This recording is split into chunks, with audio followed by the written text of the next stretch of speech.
Hey, champs of Examsnet. Welcome to the question series of Examsnet. Students, you must have explored our website www.examsnet.com. This site is a great tool for you to practice your CBSE question papers for different areas like Delhi, outside Delhi, as well as many more entrance exam question papers as well for your entrance exams. So do visit our website and also download our app. The link is available in the description box. Do visit both of these places and explore more and prepare well for your exams. So students, let's start with today's paper. Today we'll be solving CBSE 12th class maths 2023 Delhi set 1 paper. Okay, so we'll be starting with the section A. This is a multiple choice questions. Each question is carrying 1 mark. Okay, let's go with the question number 1. It says, let A be the given set which is having 2 elements, 3 and 5. Then the number of reflexive relations of A is. See, reflexive relation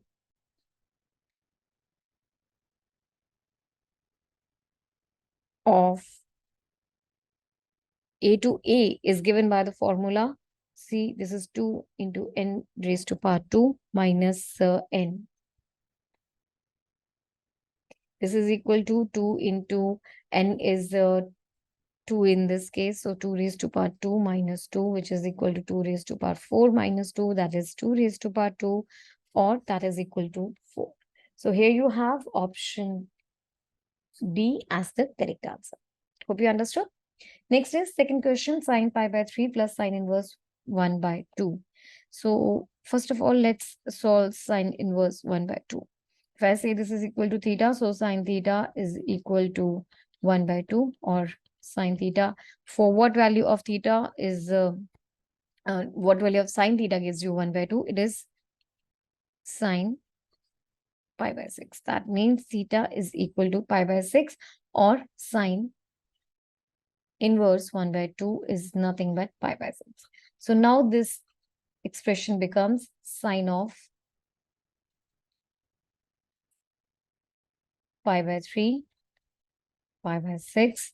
That is equal to sine of 9 pi upon 6. Sorry, not 9 pi. This is 2 pi plus pi, or that is equal to sine pi by 2. Okay, you know that is equal to 1. That makes your option A to be the answer of the question. Hope you got that. Next, question number 3. If for a square matrix A squared minus A plus I is equal to 0, then A inverse is equal to. Okay, so here you have A in square minus A plus I is equal to 0. Let's multiply both the sides by A inverse. So this is A inverse into A square, A into A inverse plus A inverse into I is equal to 0.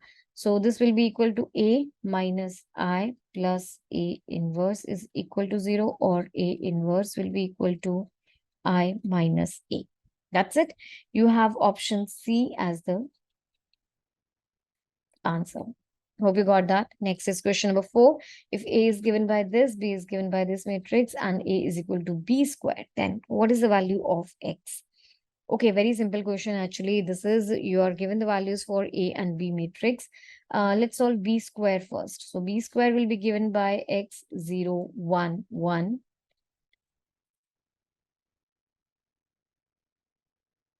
So this is equal to, and you will solve, this is X square plus 0, 0 plus 0, X plus 1, 0 plus 1. So that is equal to X square, X plus 1, 0 and 1. Okay, we are given A is equal to B square, which means 1, 0, 2, 1 is equal to X square, 0, X plus 1 and 1. This simply means that See, x plus 1 is equal to 2. That simply means x is equal to 1. So very simple. This is x is equal to 1. This is a common solution. Option C is the correct answer. Hope you understood this. Question number 5 is the next one. If determinant of alpha 3, 4, 1 to 1, 1, 4, 1 is equal to 0, then you have to find the value of alpha. Okay. See, one thing is there. This discriminant, see, there are two ways actually to go for this sum. One thing is discriminant. Let's solve the discriminant. I'll go for the first way to solve the sum. Let's find out the discriminant first. So one way is alpha into 2 minus 4 minus 3, 1 minus 1 plus 4. 4 minus 2 is equal to 0, which gives you minus 2 alpha minus 0 plus 8 is equal to 0. That gives you minus 2 alpha is equal to minus 8, or alpha is equal to 4. This is the one way to solve the sum. Okay, second way. See, when you know when two rows or two columns are identical, then determinant is equal to 0. So that means, see, here is 1, 1, here is 1, 1. That means surely alpha is equal to 4. Okay. So from here also, you got alpha is equal to 4. So these are the two ways to solve the sum, but surely our alpha in this question is 4. That makes your option D to be the answer of the question. Hope you understood. Next is question number 6. You have to find the derivative of x raised to power 2x with respect to x. Let's say this is equal to y. Y is equal to x raised to power 2x. I'm taking log on both sides. Log y is equal to log of x raised to power 2x, or this is equal to 2x into log x. Now differentiating both sides with respect to x. Differentiating both sides with respect to x, you have 1 by y dy by dx is equal to 2 first function to derivative of second plus second function into derivative of first. That gives you 1 by y was equal to x raised to power 2x into dy by dx is equal to 2 into log x plus 1, or dy by dx is equal to 2 into x raised to power 2x log of x plus 1. That makes your option C to be the correct choice for the question. Hope you understood this. Let's move to the next question, number 7. The function fx is equal to greatest integer function x, where x is denoting, of course, the greatest integer, less than or equal to x. This is continuous at x is equal to 1, 1.5, minus 2, or 4. Okay, see, we know that the greatest integer function is continuous on all non-integral points, only not at integers, right? We know greatest integer function is continuous at all non-integral points only, not at integers, right? So therefore, surely the non-integer one is only 1.5. Option B is the correct answer. Hope you got that. Next is question number 8. If x is equal to a cos 4t plus b sin 4t, then d square x upon dt square is equal to what? Okay, x is equal to a cos 4t, b sin 4t, right? Let's find out the first derivative with respect to t. So dx by dt is equal to minus a into 4 into sin 4t plus 4b into cos 40. Right? This is the first derivative. You have to find the second also. This is equal to minus 16 cos 40, right? Minus, see, cos will be minus. So 4 into 4 minus 16 b sine 40. I'll take the minus 16 common. Here I missed to write a cos 40 b sine 40. So a cos 40 b sine 40 was your x. This is equal to minus 16x. Option D is the correct answer. Hope you got that. Next is question number 9. The interval in which the function fx is equal to this is decreasing is. Okay, so this function is decreasing. The given function is fx is equal to 2x cube, 9x square, 12x minus 1. Let's find the derivative. F dash x is 8x square, 18x plus 12. Okay, I'm taking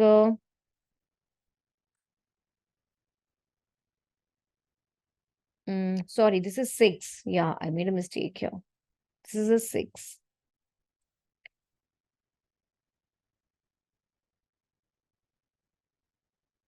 Okay, now I'm taking the 6 common from here.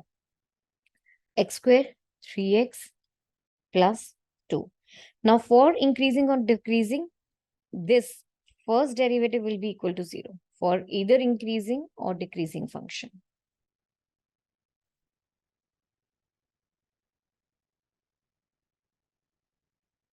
Okay, so that means 6 into x square plus this is equal to 0, which means x square plus 3x plus 2 is equal to 0, which gives you the 2 as x plus 2x plus 1 is equal to 0. So the two possible values for x are minus 1 and minus 2. So according to the sign scheme, here if you have this is minus 2 minus 1. So this is negative over here, and on all the sides it is positive, right? So the function is decreasing in this range. Function is decreasing. So you can fill in the value. You will check that function is positive on either of the sides of minus 2 and minus 1. So therefore the function is decreasing in minus 2 minus 1. That makes your option B as the correct answer. Hope you got that. Next is question number 10. So trigonometry problem before us, integral of secant x upon secant x minus tangent of x. And all these type of questions I'll open up. So secant x can be written as 1 upon cos x whole divided by 1 upon cos x minus sine x upon cos x dx.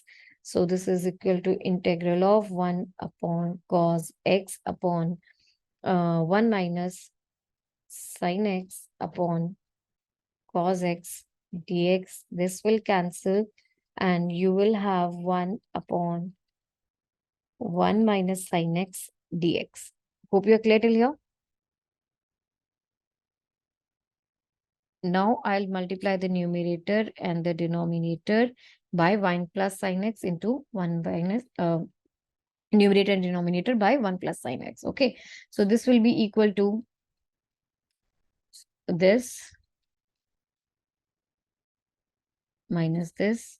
So 1 plus sin x upon cos square x dx. This will be equal to, I'll open up it further. So secant square x plus secant x into tangent x. Okay, this can be secant square x dx plus secant x into tangent x dx. This is the integral of secant square x is tan x, and therefore this is secant x plus c. So this is the answer to the question. Here it is. Option B is the correct answer. Hope you understood. Next is question number 11. Integral of, let's write it down, integral of -1 to 1 mod x minus 2 upon x minus 2 dx when x is not equal to 2 is equal to. Okay. See, this can be written as the values integral of mod of x upon x dx. This is nothing but the integral will come out to be minus x. Limits are from -1 to 1. Let's put in the limits now. I'll take the minus outside. This is 1 minus of -1, -1, -2, sorry. So the answer to the question is option D. Hope you understood. Next question number 12. The sum of the order and the degree of the differential equation. This is. So this is written as d by dx of dy by dx raised to power 3. Right? Yes, this is the one. So here the order, first of all, I'll write it as this 3 into dy by, I'm finding the derivative, okay? I'm finding out the derivative. So this is 3 into dy by dx, dy upon dx square into the second derivative of this. Okay. Now, here what is the order?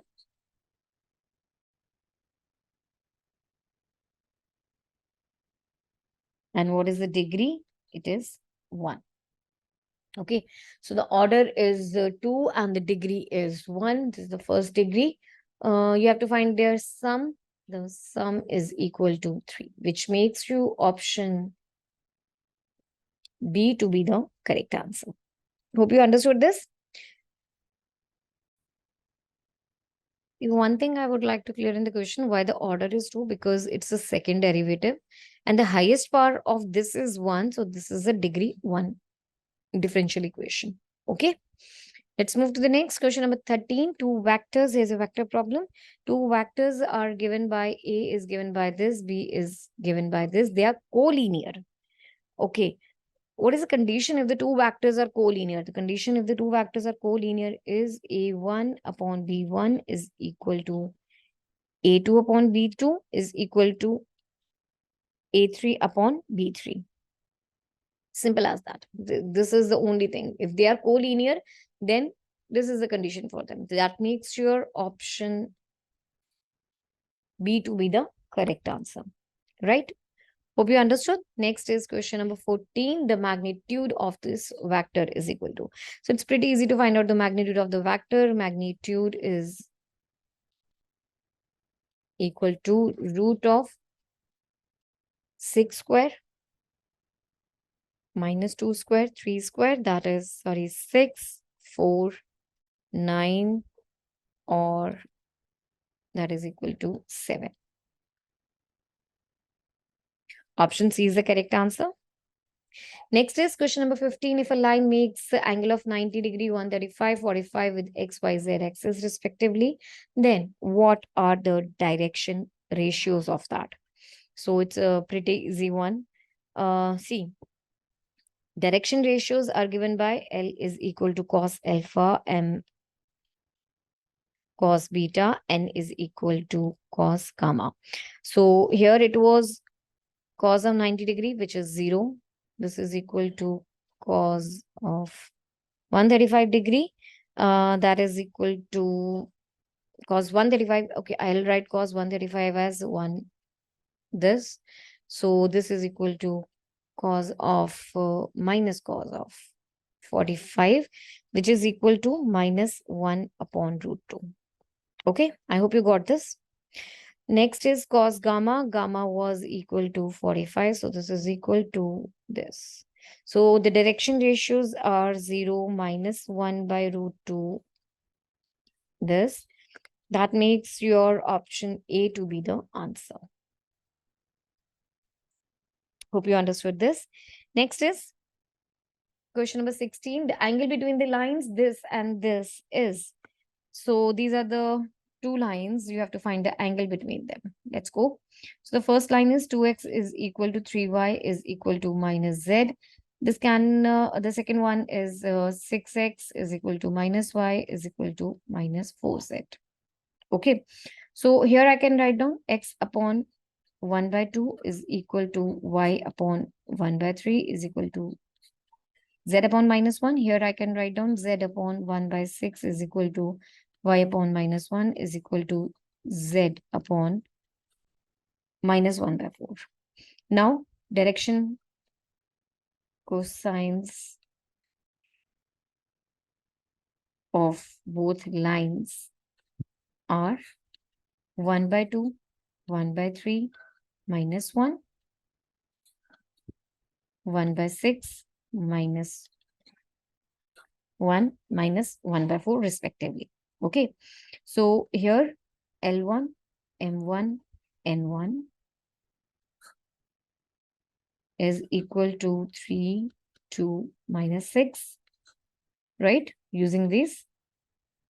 And L2, M2, and N2 will be equal to, I'm taking the LCM and then solving, this will give me 2, 12 will be the LCM, okay? So 2 minus 12 and 3, okay? So these two, you have to find out the angle between them, cos theta will be given by L1, L2, M1, M2, M1, and 2. So this is equal to 3 into 2, 2 into minus 12, 6 minus 24, 18, which is 0. So, you know, cos value is 0 for 90 degree. So, theta is equal to 90 degree in this case.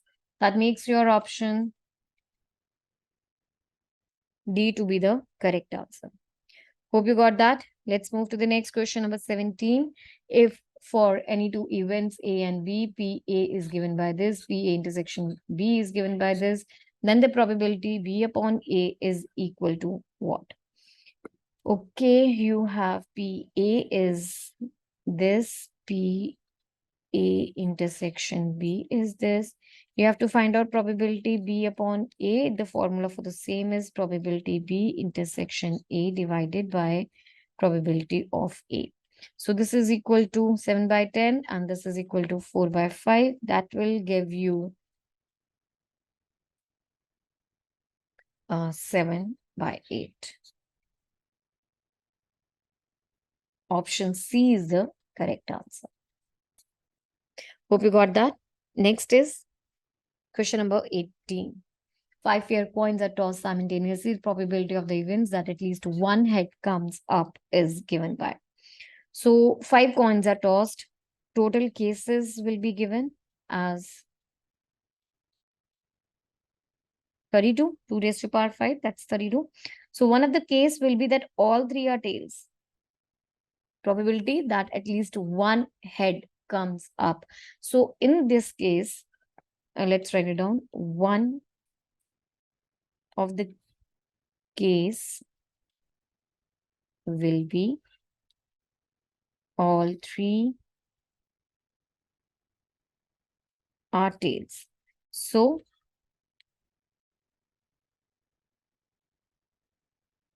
remaining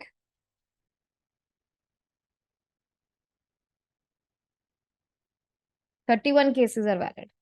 Okay, at least one head comes up. That means only the case which is not valid is when all the three tails are there. So that means 31 cases are valid. So probability of the event of getting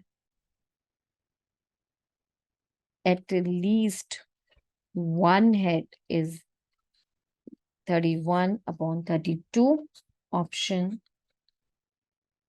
C is the answer. Hope you understood this. Let's move to the next question. Question number 19, assertion and reason question is there. It says, okay, So assertion, reason based question, these are like we'll be having a couple of questions similar type of in this paper. Assertion, there is a statement given and there is a reason also given. You have to check whether the reason assertion is correct and the reason is correct, and also whether the reason is a correct explanation for the assertion. Okay, so accordingly you have the choices A, B, C, D.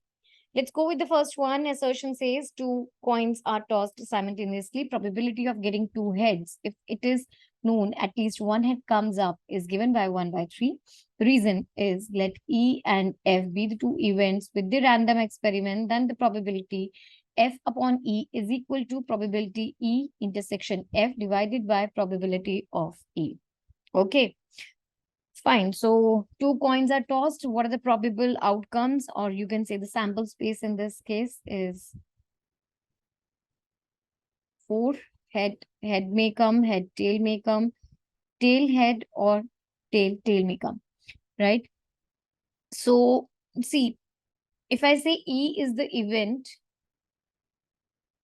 of getting two heads and F is the event of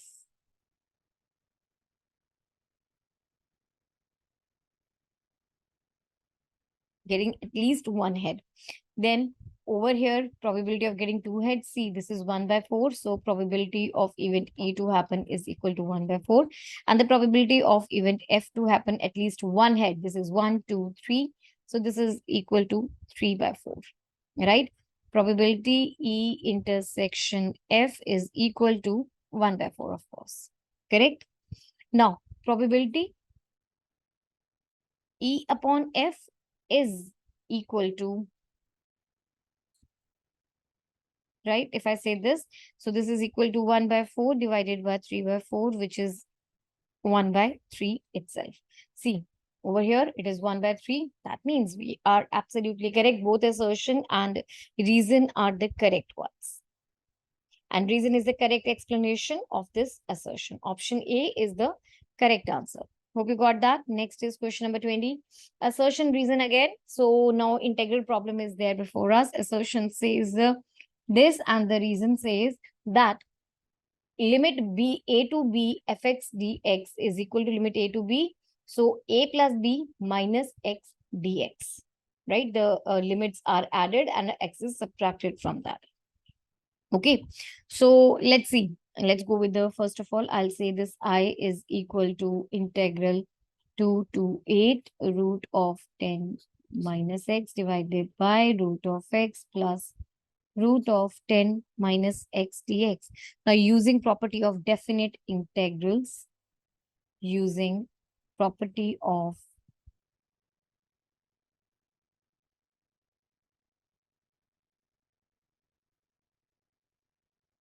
definite integrals, you can write it as, see what is that property, a to b fx dx. This is equal to this limits.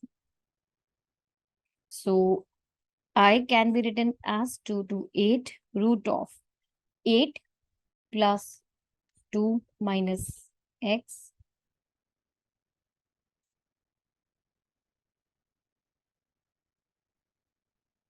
whole divided by root of,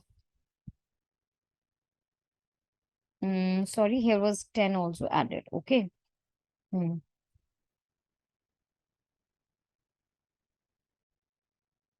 I'll redo the step. Wait. Okay. So till 8 it was here. So 10 minus x. This can be written as 10 minus 8 plus 2 minus x whole divided by x can be written as 8 plus 2 minus x. And this is again, there's a plus sign between this 8 plus 2 minus x dx. Right. So this is integral limits 2 to 8. This is root of x 10 minus x into x dx. Sorry, there is plus, not into. So this is dx. Now let's say this is equation 2. And let's say this is the equation 1. Adding 1 into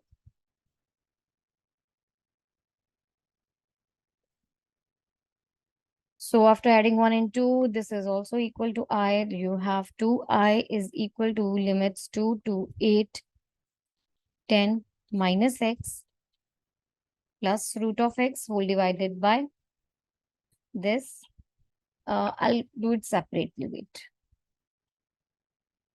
So this is root of 10 minus x. This was this plus the integral of root x upon this. All right. So let's take the LCM, limits 2 to 8. You have root of x into 10 minus this. So you have root of x, sorry, not the, here is plus only, okay. So plus this dx.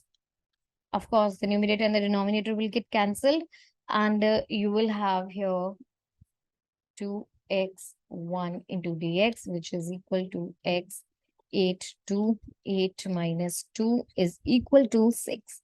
So this is equal to 3. It is, oh, sorry, this is equal to 2i, right? So I will be equal to 6 divided by 2, that is equal to 3. So that means this assertion is correct, and also this reason is the correct explanation for the assertion, because we reached this assertion using this reason only.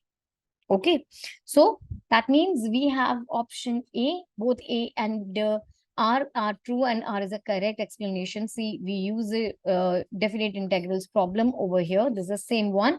So using this, we have reached the assertion. That means option A is the correct answer to the question. Hope you got that. Next is question number 21. So here you have section B. We are starting with section B now. This section comprises of very short answer type questions of 2 marks each. Let's go with this. First question, write the domain. Now there is no multiple choice. You just have to solve the questions. Write the domain and range principal value branch of the following functions. That is given by fx is equal to tangent inverse x. So here, what is the domain?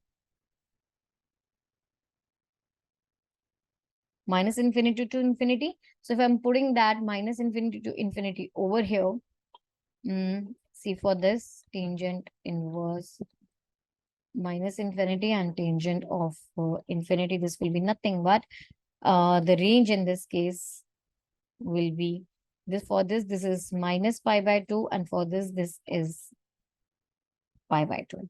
Okay, these values actually the round brackets.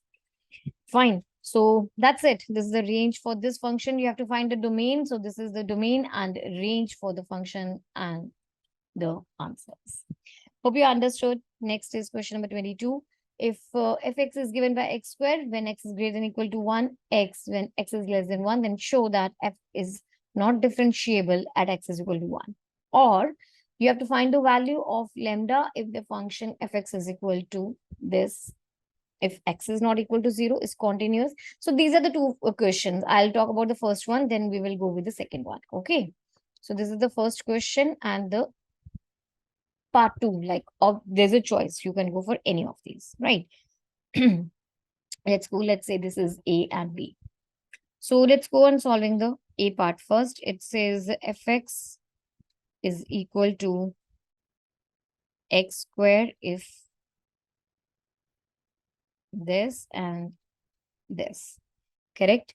Then if I'm finding the first derivative, f dash x will be equal to 2x if x is greater than or equal to 1 if x is less than 1.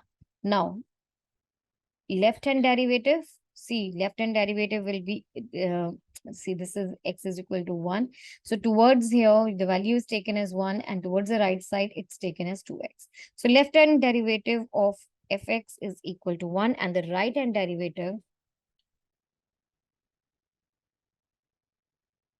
of fx is equal to 2x. At x is equal to 1, this value is equal to 2. So they are not equal. Of course, that means left-hand derivative is not equal to the right-hand derivative, which means at x is equal to 1, which means the function is not differentiable at x is equal to 1. Okay, so that explains your option A, question A. Right. Let's go with the B part now, which is in the choice. You can go for any of these. I think the first one was pretty easy. Anyways, let's go with the second one. Fx is equal to sine square lambda x upon x square if x is not 0, and this is equal to 1 if x is equal to 0. Now you have to check for the continuity. See, if x is not equal to 0, so now you have to check for the continuity if x is equal to 0. For the function to be continuous, for function to be continuous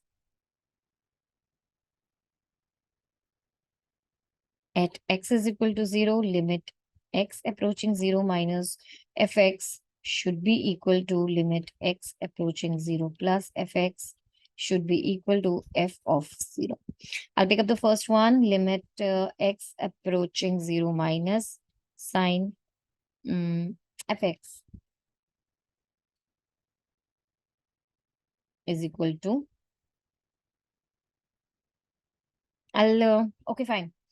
This is x approaching 0 minus sine square lambda x upon this x square. I'll multiply the numerator and the denominator by lambda square. So this is equal to limit x approaching 0 minus sine square lambda x upon lambda x square. Okay, multiplied by lambda square. So this is equal to 1 into lambda square, or this is equal to lambda square. Let's find out the integral at 0 plus. So this is sine square lambda x. Yeah, because this is both the same value. So sine square lambda x upon x square. I'll do the same thing which I did the last time. So this is equal to limit x approaching 0 plus sine square lambda x upon lambda x square into lambda square. Right, which will give you nothing but, again, the same thing.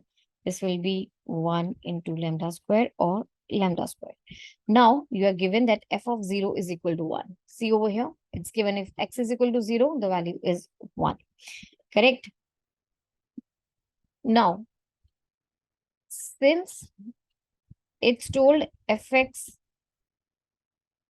is continuous at x is equal to 0. If it is continuous at x is equal to 0, that means lambda square is equal to 1 or lambda is equal to plus minus 1. That's it. Lambda is equal to plus minus. So 1, you have to find the value of it. So it is equal to plus minus 1. That is the answer. Hope you understood this one. So let's move to the next question, number 23. You have to sketch the region bounded by the lines this, and the y-axis, hence obtain the area using integration. Okay, so you are given 2x plus y is equal to 8, y is equal to 2, and y is equal to 4, and the y-axis. Right, let's plot it on the graph, because this type of problems you can't understand without that. Let's first of all make y is equal to 4, y is equal to 2. This is the y-axis, right? This is the y-axis. This is y is equal to 2. Y is equal to 4. So I have the 3 lines. These are taken care of. Now let's go for finding the graph for 2x plus y. So when I'm putting x is equal to 0, y is equal to 8. So this is one of the coordinates, 0, 8. And when I'm putting, when I'm putting y is equal to 0, x becomes 4. So here is the line, for example. Okay, so you have to find out this region. Understood? Okay, so sketch the region bounded by, okay, fine. So bounded by these 4 lines, and hence obtain its area using integration. First of all, I hope you are clear with this, right? This is y is equal to 4, y is equal to 2. This is the y-axis, and this is the line 2x plus y is equal to 8. You have to find the area of this shaded region, correct? Okay. Now, we have to find the area also using the integration. So required area is equal to, and let's name that first to understand that easily. So this is A. Let's drop a perpendicular. I hope this is visible. Wait, I'll make the perpendicular yellow line. Okay. So here is the perpendicular dropped. Okay. All right.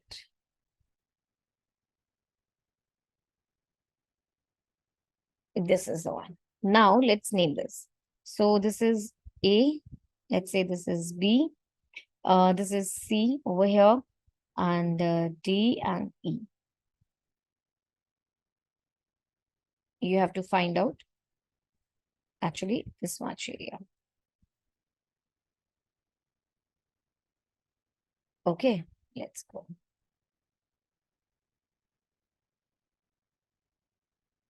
All right, so next you have to find out the area, that is area of ABDE plus area BCD. That is given by integral of 0 to 2. See, for ABDE, this one, it's 2 to 4. The limits are 2 to 4.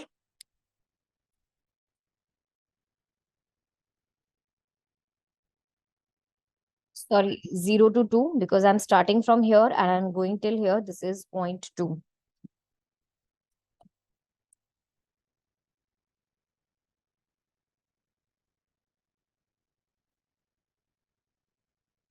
Okay. And ABD, so it is moving from y is equal to 2 to y is equal to 4. So this is 4 minus 2 dx plus area BCD. So BCD, it moves from 2 to, this is the 0.3. So 2 to 3, and it will be 8 minus 2x. Okay, because y is equal to 8 minus 2x dx. I'm repeating this required area thing once again. So required area is the area of A, B, D, E. A, B, D, E, this is the limits will be from 0 because it is starting from this 0 to B is equal to 2. 0 to 2, the limits will be there. And 4 minus 2 because y is equal to 4. The line is y is equal to 4 to y is equal to 2. So 4 minus 2 dx plus the area BCD. That means the area of this region. Now the limits will be 2 to 3 because this F is at, C is at 0.3 comma 2. So 2 to 3, and this equation of the line is given by 8 minus 2x dx. Right. So this is 0 to 2, 2 into 1 dx plus integral 2 to 3, 8. I'll take outside 1 dx minus 2 to 3, 2x dx. So this is equal to 2 into x 2 comma 0 plus 8 into x 2 comma 3 minus 2 into x squared by 2 raised to limits are 3 to 2 to 3. Okay, so this becomes 2 minus 0 plus 8 into 3 minus 2 minus 2 into 9 upon 2 minus 4 upon 2. That's equal to 4 plus 8 minus 2 into 5 upon 2, which gives you 7. So this is the correct answer to the question. 7 square units. Hope you understood this.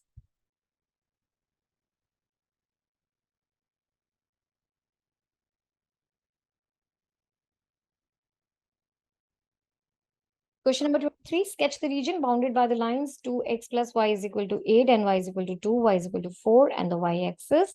Hence, obtain its area using integration. So let's plot the graph first. This is the line y-axis, right? And then let's plot the line y is equal to 2. Let's say this is the line y is equal to 4. And this is the line 2x plus y is equal to 8. Let's plot some points. If I'm putting x is equal to 0, y will come out to be 8. If I'm putting y is equal to 0, x will come out to be 4.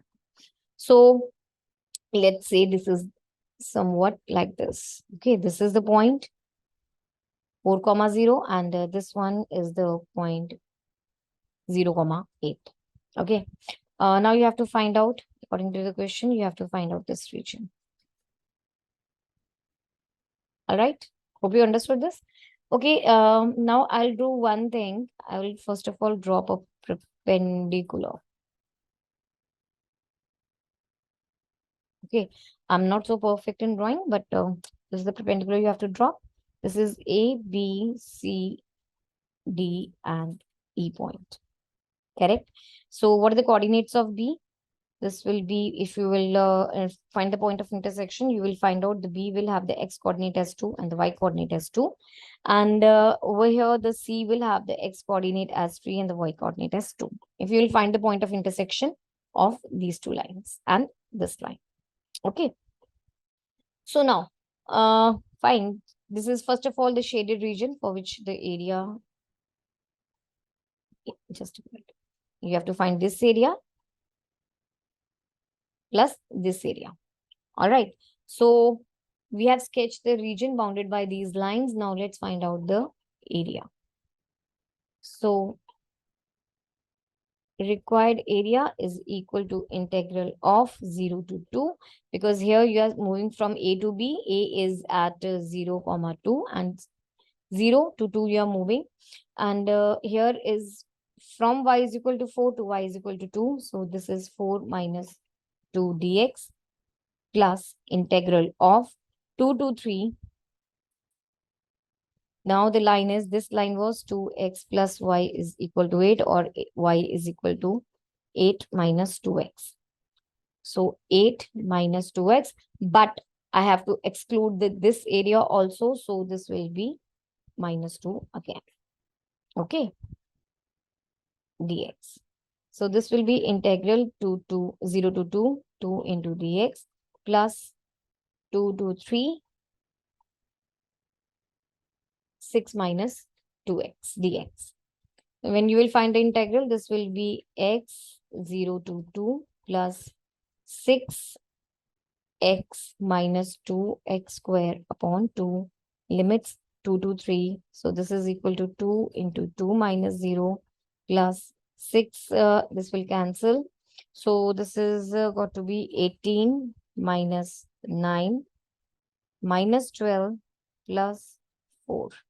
That is 4 plus 9 minus 8, which is equal to 5 square units. So answer to the question, the area is equal to 5 square units.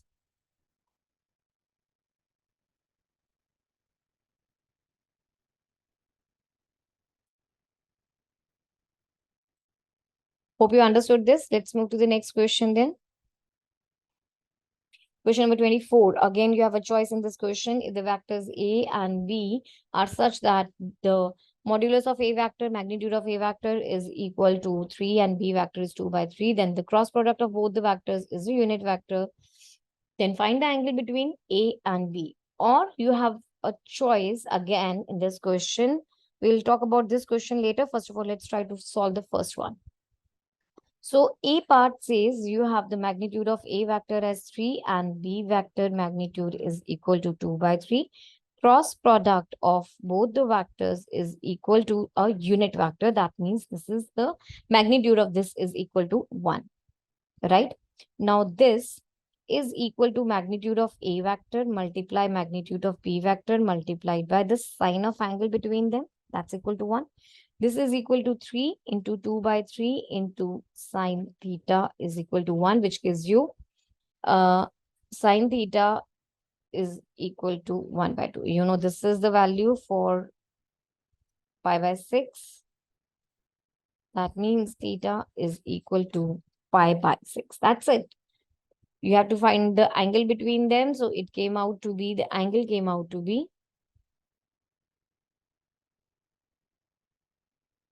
pi by 6. This is the answer. Let's go with the B part. Find the area of the parallelogram whose adjacent sides are determined by these vectors. Okay. So you are given the two vectors. Let's write down.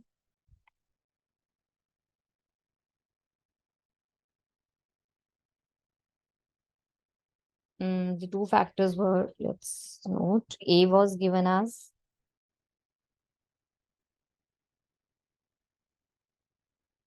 and B.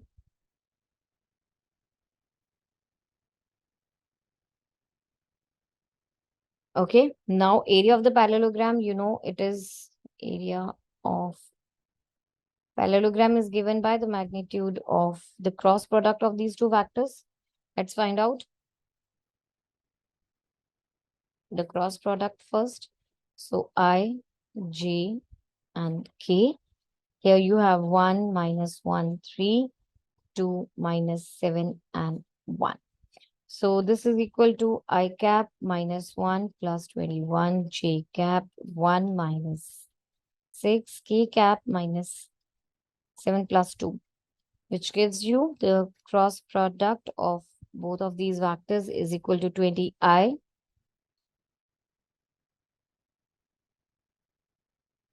5J plus minus 5K. You have to find the magnitude of it. So that is given by 20 square 5 square plus 5 square. That is equal to 450. Okay. That's this can be written as 15 into 30 or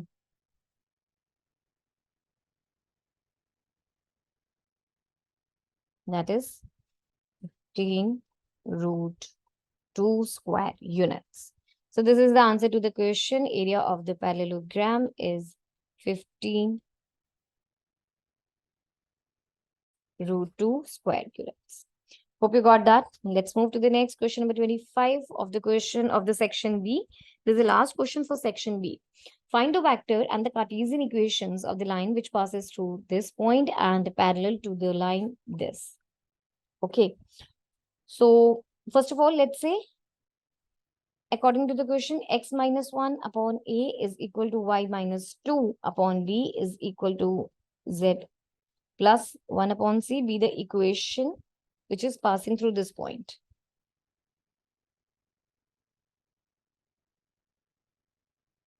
One, 2, minus 1. Okay. Now this is parallel.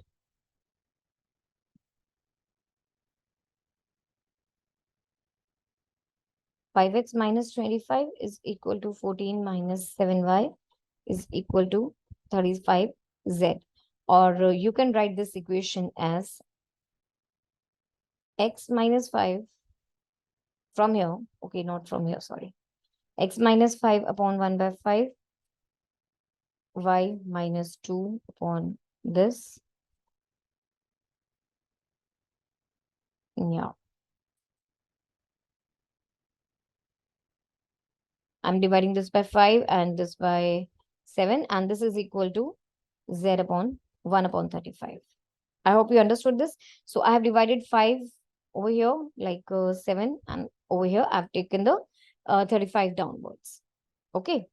So here A, B, C are equal to 1 by 5 minus 1 by 7 and 1 by 5. Or this can be written as, I'm taking the LCM and solving. So this will be 7 minus 5 and 1. Okay. So this line, which is written, which was x minus 1 upon a was equal to y minus 2 upon b is equal to z plus 1 upon c. Now, a is this. So this line will be x minus 1 upon 7 is equal to y minus 2 upon minus 5 is equal to z plus 1 upon 1. Okay. So if I write it in the vector form will be I plus 2j minus k plus lambda 7I minus 5j plus k. Okay, so this is the vector form. You have to the vector and the Cartesian equation. So this is the Cartesian equation and this is the vector equation. And this is the answer to our question. Hope you got that. Let's move to the next question, number 26. Now we are starting with the section C. This section is comprising of short answer type question which are carrying 3 marks each. So first question, matrix problem. It says A is given by this matrix. You have to show that this is equal to 0. Okay. So I'll start with this one. You are given that you have to prove this is equal to 0. First of all, this is A and A square will be written as 1, 2, 3, 3 minus 2, 1, 4, 2, 1, 1, 2, 3, 3 minus 2, 1 and 4 to 1. So let's find the product of it. You will have 1 plus 6 plus 12, 2 minus 4 plus 6, 3 plus 2 plus 3, 3 minus 6 plus 4, 6 plus 4 plus 2, 9 minus 2 plus 1, 4 plus 6 plus 4, 8 minus 4 plus 2, 12 plus 2 plus 1. Okay, so this is equal to 19 and 8, 4, 8, 1, 12, 8, 14, 6 and 15. Okay, now if I have to find out a cube will be equal to a square into a, that is 19, 4, 8, 1, 12, 8, 14, 6 and 15 whole multiplied by 1, 2, 3, 3 minus 2, 1, 4 to 1. Okay, again let's multiply them. You will have 19 plus 12 plus 32, 1 plus 36 plus 32, 14 plus 18 plus 60, and 38 minus 8 plus 16, 2 minus 24 plus 16, 28 minus 12 plus 30, 57 plus 4 plus 8, 3 plus 12 plus 8, 42 plus 6 plus 16, 15. That is equal to 63, 46, 69, 69 minus 6, 23, 92, 46, and 63. Okay. Now let's find out 23A. This is equal to 23 into the matrix A, which is 1, 2, 3, 3 minus 2, 1, 4 to 1. That is equal to 23, 46, 69. This and 92, 46, 23. Now what we had to find out this. Okay, we are almost done. To find was or to prove was a cube minus 23a. This is to prove. So a cube is equal to 63, 46, 69. 69 minus 6, 23, 92, 46, 63. And this is equal to 23, 69, 92, 46, minus 46, 46, 69, 23, 23, minus 40 identity matrix, that is 0, 40, 0, 0, 0, 40, 0, 0, 0, 40. Okay, so let's go. 63 minus 23 minus 40. 46 minus 46 minus this, 69 minus 69 minus 0, 69 minus 69 minus 0, minus 6 plus 46 minus 40, 23 minus 23 minus 0, 92 minus 92 minus 0, 46 minus 46 minus 0, 63 minus 23 minus 40. Okay, so that's equal to null matrix.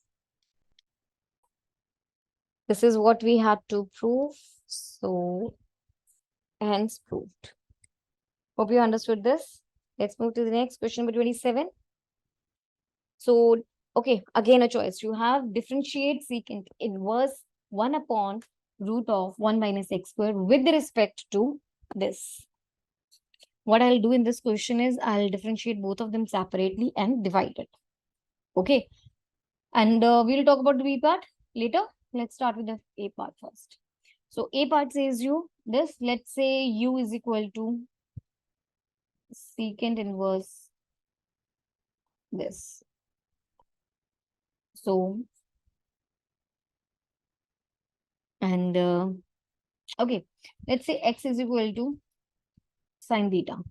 So 1 upon 1 minus root of x squared, this will be equal to this, right? And this will be equal to 1 cos square theta, which will be equal to 1 upon cos theta. I hope you got till here, right? So u is equal to secant inverse of 1 upon cos theta, which is equal to secant inverse of secant theta, or this is equal to theta. So u came out to be theta, and what was theta? It was sine inverse x. Okay, so you can say du by dx is equal to this. All right, now the second part. Sine inverse 2x into 1 minus x square root. Okay, let's say this is equal to P. Sine inverse 2x into this. Now again, I'll say, let's say x is equal to sine alpha. So 2x into 1 minus sine square alpha, this will be equal to 2x into x is equal to, I'll put the sine alpha only. Sine alpha into 1 minus sine square alpha, this is equal to cos alpha. Cos square alpha, so this is 2 sine alpha cos alpha, which is equal to sine 2 alpha. Okay, so now this P becomes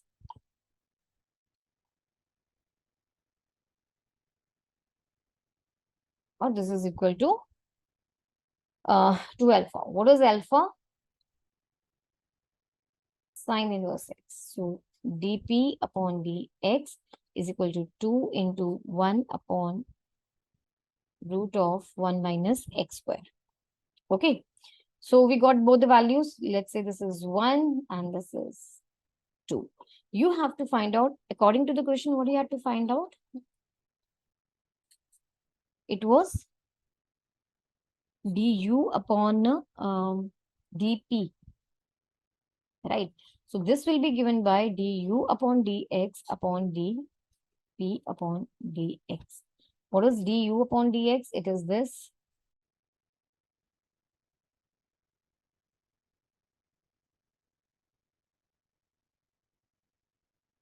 And this is equal to 2 into 1 upon this. Okay. This is write it properly, upon 2. So this is equal to 1 by 2. So after doing so much of hard work, we finally got our answer. That is 1 by 2. So the answer to this question is equal to 1 by 2.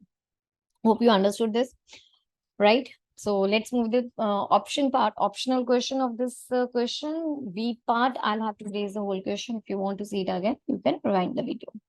Okay, so the B part. B part says y is equal to tangent x plus secant x. Let's find the derivative of it. So dy by dx. Tangent derivative is secant square x, and this is secant x tangent x. I'll take the secant x common. So this is equal to 1 upon cos x plus sin x upon cos x. That will be equal to 1 plus sin x upon cos square x. Right? This is dy by dx. Cos x can be written as 1 minus sin square x. So this becomes 1 plus sin x, 1 minus sin x, that is equal to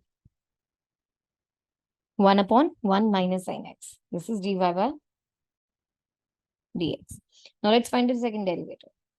So d square y upon dx square is equal to 1 minus sin x square, 1 minus sin x into a derivative of 1 is 0 minus this will be 1 into 1's derivative is 0 and minus sin x will have the derivative as minus cos x. So this will be equal to cos x upon 1 minus sin x whole square. Okay, this is the value for the second derivative and the answer to her question. Hope you got that. So this answer, okay, we had to prove this. That's it, hence proved.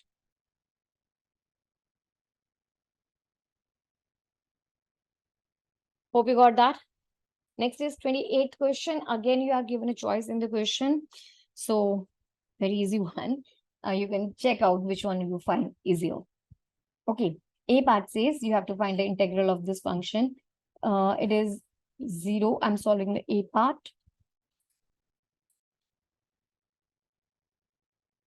0 to 2 pi, 1 upon 1 plus e raised to power sine x dx.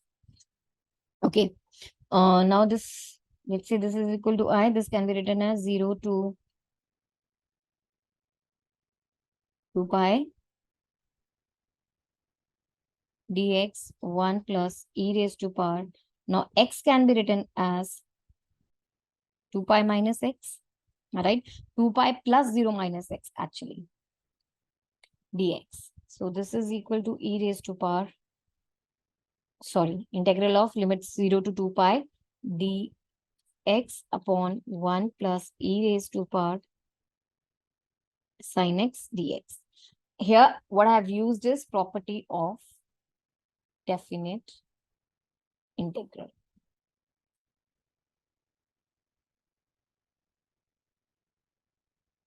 Okay, fine. So what does that property says you? Let's explain it once. So it says limit 0 to a f x dx is equal to limit 0 to a f of a minus x dx. Okay, so now this becomes 0 to 2 pi dx.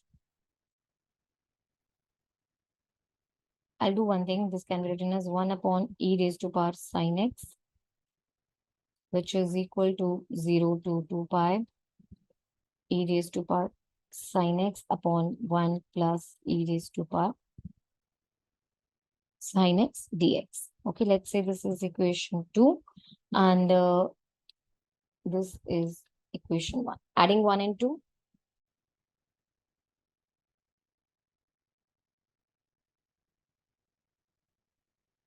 You have 2I is equal to limit 0 to 2 pi.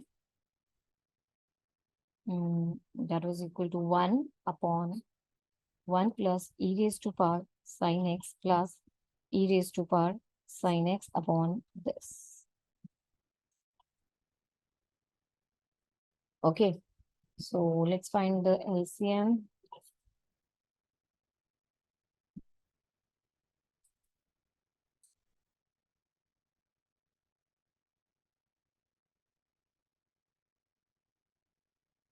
So this is going to cancel, right? That will give you x 2 pi 0, that was equal to 2y, or 2I is equal to 2 pi minus 0. Integral value is equal to pi. That's it. This is the answer to the question.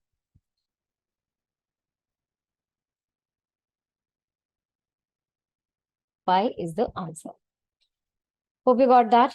So I hope this question is clear to you. If you have any doubt, you can rewind the video and watch it again, because I'm going to clear the screen to solve the second part of this, optional part of this question. So B says integral x raised to power 4x minus 1x square plus 1 dx. I can write it like I can add and subtract 1 from here, right? I can do that. So this is equal to integral x raised to power 4 minus 1 upon x minus 1 x square plus 1 dx plus 1 upon this. Okay. So now this can be written as x square plus 1 into x square minus 1.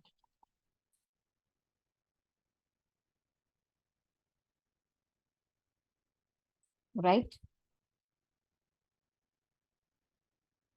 They will cancel dx, and I'll leave, sorry, this is plus x minus 1 dx. So now again x square minus 1, it will be x plus 1 into x minus 1.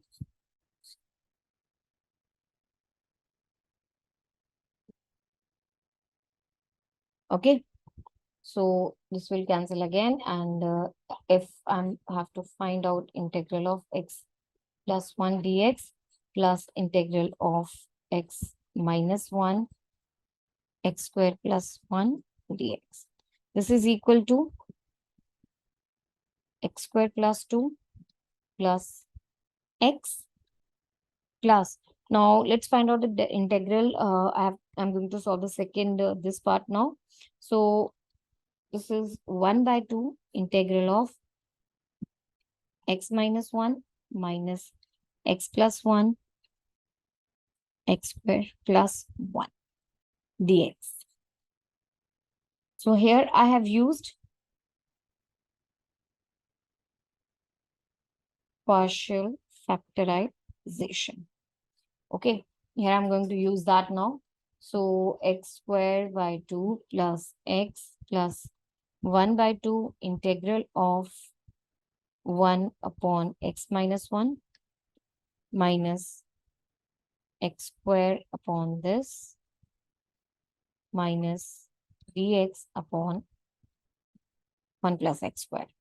So this is equal to x square by 2 plus x plus 1 by 2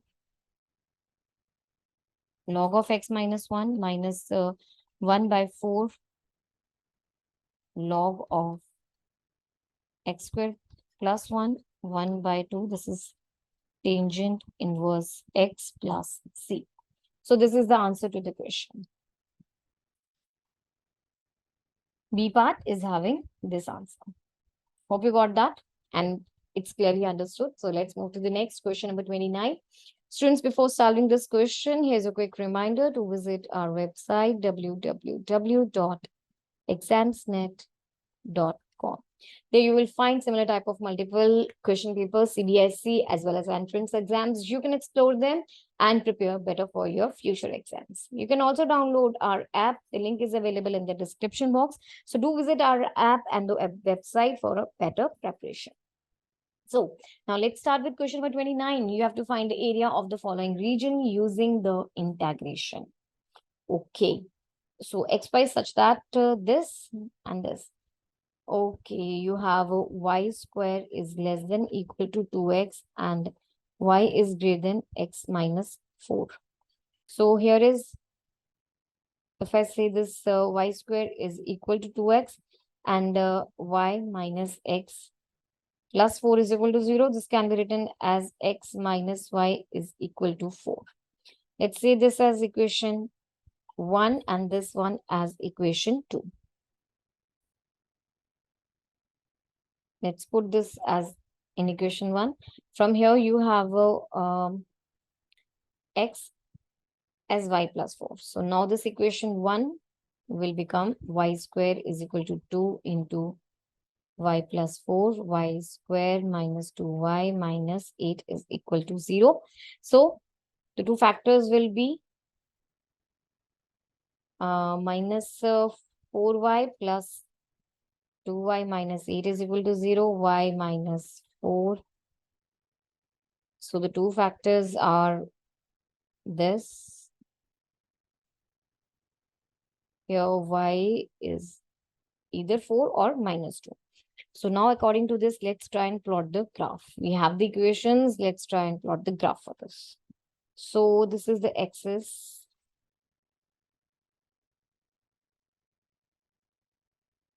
Origin.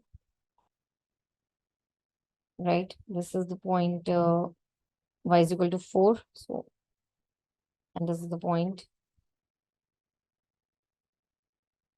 0 comma minus 2. Okay. Area of the following region. So first is y square is equal to 2x. Let's plot these ones also. This is somewhat like, if I have to plot a line that is x minus y is equal to 4. Let's plot that line. So if I'm putting x is equal to 0, y is equal to minus 4. This point x minus y. If I'm putting x is equal to 0, y will be minus 4. So it will be around here somewhere. And if I'm putting y is equal to 0, x will be 4.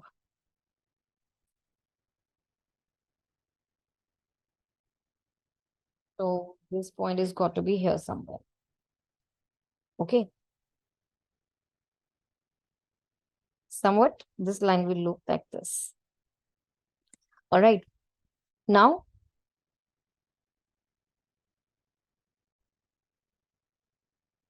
y square was equal to 2x.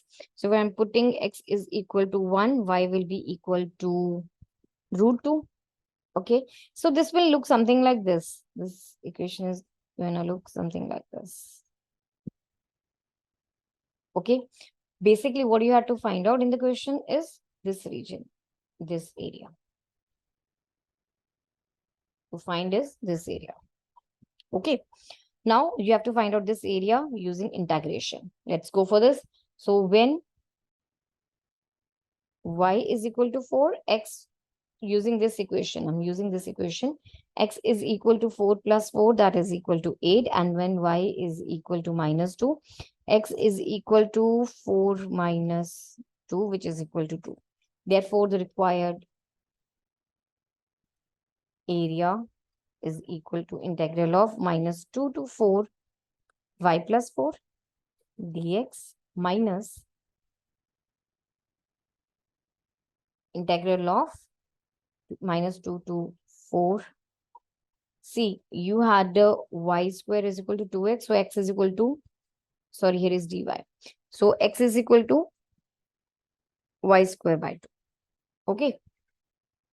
That gives you, let's find out. This is y square by 2 plus 4y. The limits minus 2 to 4 minus, this is equal to y cube upon 6. Yeah. Minus 2 to 4. So this is gonna give you, I'll take the 2 outside over here, 1 by 2. And okay, I will not. Wait. So this is 16 by 2 plus 4 into 4, 16, minus of 4 upon 2 minus, mm, yeah, 4 into this is equal to 8. Okay, yeah. Plus, sorry, minus, and this is 4 raised to power 364 upon 6. Minus this will be plus, and minus of minus 2 raised to power this minus 8 upon 6.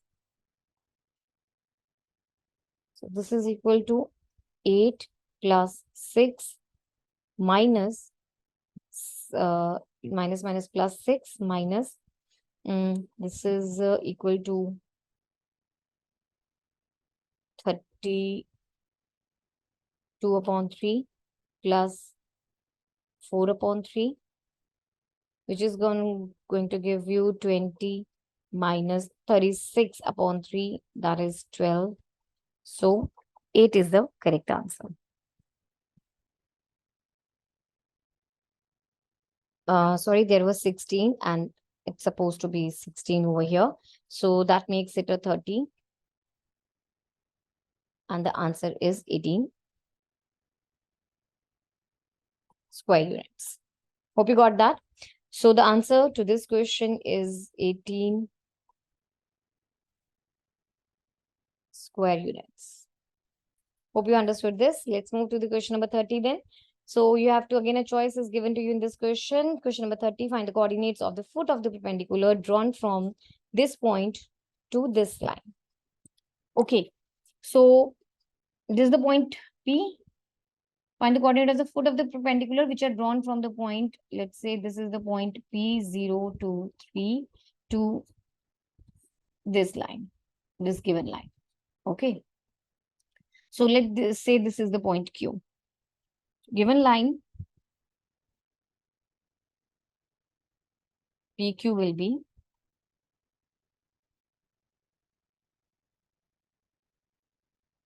okay. Yeah. X plus 3 upon 5, y minus 1 upon 2. This is the given line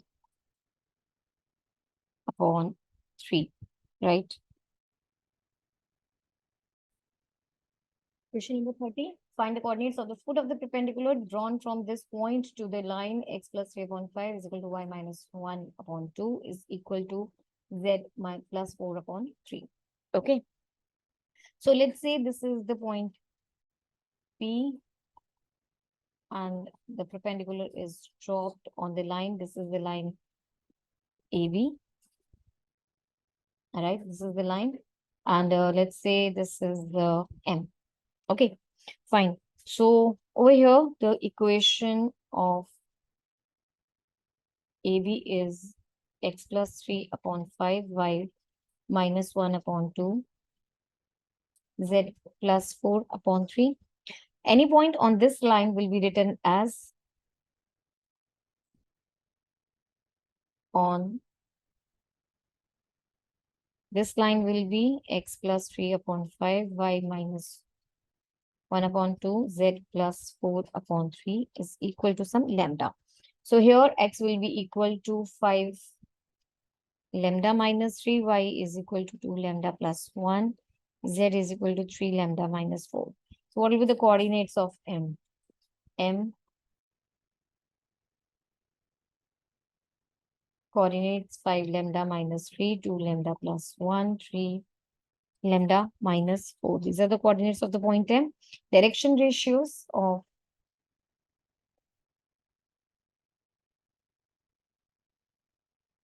PM are 5 lambda minus 3 minus 0, 2 lambda plus 1 minus 2, 3 lambda minus 4 minus 7, which makes 5 lambda minus 3 2 lambda minus 1, 3 lambda minus 7. Direction, ratios of ABR 5 to 3. See, it is 5 to 3, right? So, because this AB and PM, they are perpendicular. Since AB is perpendicular to PM, therefore 5 into 5 lambda minus 3 plus 2 into 2 lambda minus 1 plus 3 into 3 lambda minus 7 is equal to 0, which makes 25 lambda minus 15, 4 lambda minus 2, 9 lambda minus 21 is equal to 0. That is going to make this as 38 lambda minus 38 is equal to 0, or lambda is equal to 1. Therefore, M will have the coordinates as 5 minus 3, 2 plus 1, and 3 minus 4, which is 2, 3 minus 1. So these are the coordinates of M. Okay. And this is the answer to our part A.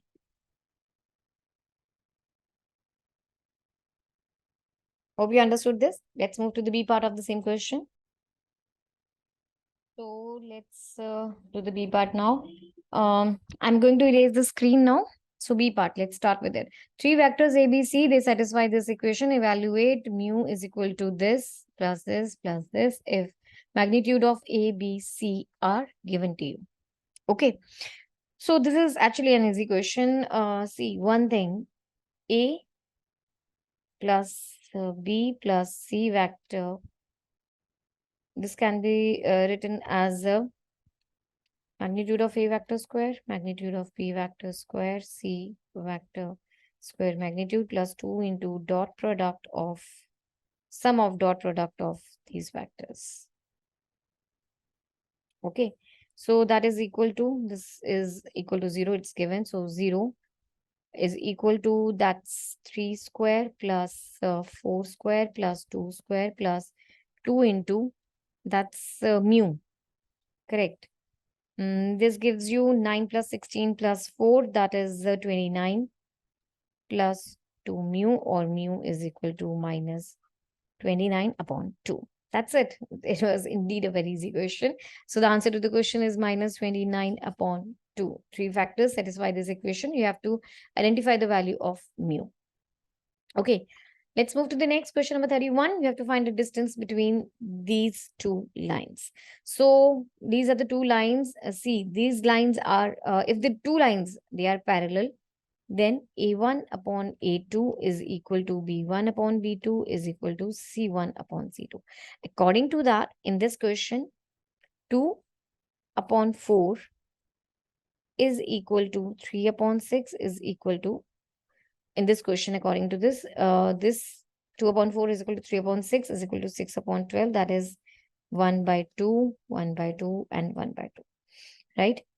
Here the B vector is the given by 2I plus 3J plus 6K. Let's find the magnitude of this. 2 square, 3 square, 6 square, which is 4, 9, 36, and that is 7. Okay. Now, the smallest distance between, it is equal to B cross A2 minus A1 upon the magnitude of B. Okay. Here A1 vector is I plus 2J minus 4K. Look over here. This one. And A2 similarly 3I 3J minus 5K. And A2 minus A1 will be equal to 2I plus J minus K. Okay. And B vector cross A2 minus A1 is I j k 236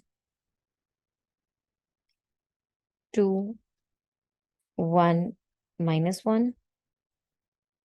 That's equal to I minus 3 minus 6 minus j minus 2 minus 12 plus k 2 minus 6. So this is minus 9i 14j and 4k. Let's find the magnitude of it. So magnitude of b vector cross a2 minus a1 vector is equal to root of minus 9 square 81, 14 square 196, 4 square is 16. That is 293. So the smallest distance, this is equal to root of 293 upon the magnitude of v vector, which is equal to 7. So this is the answer to it. Answer to the question. Hope you understood this. So the distance is root of 293 upon 7 because the b's magnitude, if you calculate, if we actually calculated, this was equal to 7. Okay. So that's it. Let's move to the next question, number 32. So now we are moving to the D section of this paper. That was the last question for the C section. D section. This section is comprising of the long answer type question, which are carrying 5 marks. So they are going to be pretty good ones. Okay. Let's go with the first question of the D section. It says A part B, A B part. There are two choices. First is median of an equilateral triangle is increasing at the rate of this. Find the rate at which its side is also increasing. Okay, so let's make the equilateral triangle, 3 sides equal. Let's say this is A, B, C, this side is A. Okay, so median, therefore this is A by 2. Let's say this is point M. So here, median is AM. AM, this formula, median of an equilateral triangle is given by root 3 by 2 of the side. Do remember this formula, because if you don't remember, I mean, you should remember this formula because it might be helpful to you. Now, it says the rate of increasing, the median is increasing at this rate. So for that, I have to find out the derivative of the median with respect to time. Okay, it is increasing at the rate 2 root 3. So dAm upon dt is equal to 2 root 3 centimeter per second, right? So also dAm upon dt, this is equal to derivative am was this root 3 by 2a upon dA into dA by dt, correct? So this is already, we know this is equal to 2 root 3 and this is equal to root 3 by 2 into a, like this will be 1 into dA dt. Okay, so dA upon dt is equal to 4 centimeter per second. Right, that means the A, which is the side of this equilateral triangle, it is increasing at the rate of 4 centimeters per second. The question seemed tough, but it's pretty easy, right? Okay, let's move with the B part. The sum of two numbers is 5. If the sum of the cube of these numbers is least, then find the sum of the squares of this number. Let's go. So B part, according to the B part, so first of all, let's say the numbers B, X and Y. And according to the question, the sum of the two numbers is equal to 5. And if I cube them, let's say S is equal to X cube, Y cube, then this will be equal to X cube plus Y can be written as 5 minus X cube, correct? This is S. So let's find out the derivative of this with respect to X. So this will be 3x squared plus 3 into 5 minus x square into minus 1, which will be ds upon dx is equal to 3x square minus 3 I'll open this up. 25 plus x square minus 10x, 3x square minus 75 minus 3x square plus 30x, which will be equal to 30x minus this. This is dx by dx. Now, it's saying that the sum of the cubes is least. For it to be minimum or maximum, this should be for minimum or maximum. ds by dx should be equal to 0, which means 30x minus 75 should be equal to 0, or x should be equal to 75 upon 30, which is equal to 5 by 2. Okay. Now, when x is equal to 5 by 2, y will be equal to 5 minus 5 by 2. That means y will also be equal to 5 by 2. Correct. So, let's find out the second derivative of this equation with respect to x. This will be equal to derivative of 30x minus 75, that is equal to 30, which is a positive value. So that means if this is a positive value, so the sum is least. Since this is positive, since second derivative is positive, therefore sum is least when x is 5 by 2 and y is also 5 by 2. Okay, so the sum is equal to, you have to find out what sum of squares of these numbers. Okay, so sum of, let's say, SS is equal to x square plus 5 square, which is 5 by 2 whole square, plus 5 by 2 whole square, which is 2 into 5 by 2 whole square. That is 25 by 2. That's it. So the answer to this question is, second part is equal to 25 by 2. Hope you understood this question. Let's move to the next question then. Number 33, evaluate 0 to pi by 2 sine 2x tangent inverse of sine x dx is equal to. Okay, I'll start with this given one only. So this can be written as 0 to pi by 2 to sine x cos x into tangent inverse of sine x. Let's put sin x is equal to t. So if I find out the derivative, cos x dx is equal to dt. When x is equal to 0, t is equal to 0. And when x is equal to pi by 2, t will be equal to 1. Okay. So now, this will be equal to 0 to 1. And I'll take 2 outside. T into tangent inverse of t into dt. Hope you got this, right? So this is 2 into tangent inverse t into t square by 2, limit 0 to 1, minus 2 into integral 0 to 1, 1 upon 1 plus t square into t square by 2 dt. Right?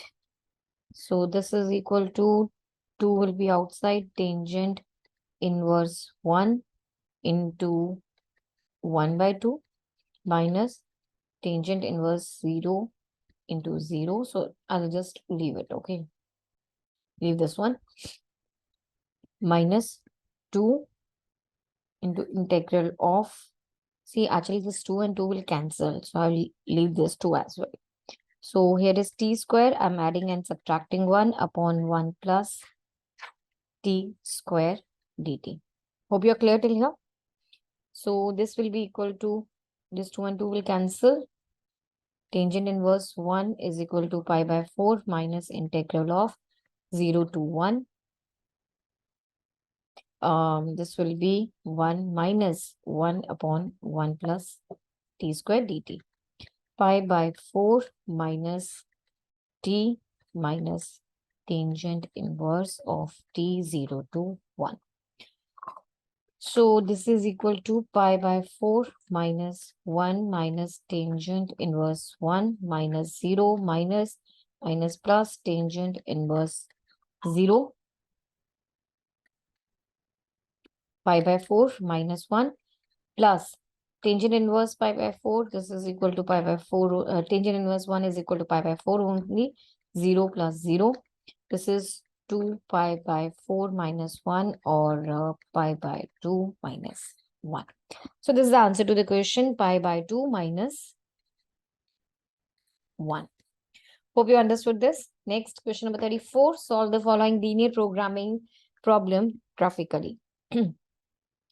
Fine. So this is the maximize. This is subject to. These are the given inequalities. Let's go for this now. So here Z max is equal to 70x plus 40y and 3x plus 2y is less than equal to 9, or you will write it as this is equal to 9. Let's find out the coordinates. So here is x, y. When I'm putting y is equal to 0. Wait. When I'm putting y is equal to 0, x will be equal to 3. And I'm putting x is equal to 0, y is equal to 9 by 2. Okay.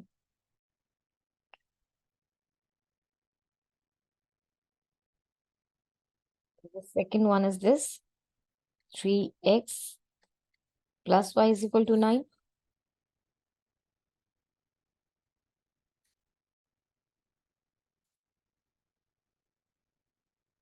So this is the 1 x y.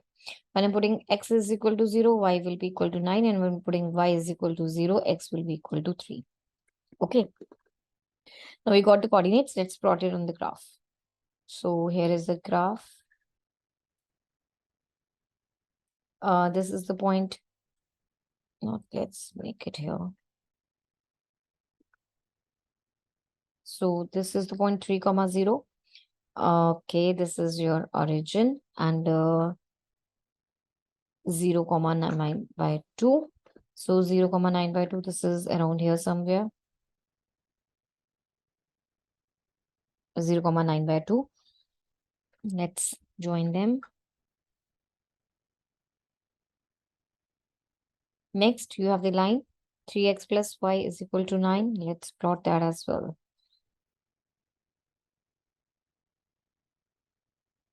So actually, this won't be so appropriate, but I have to take the 9 over here somewhere. Okay. So this will be, this line will go like this.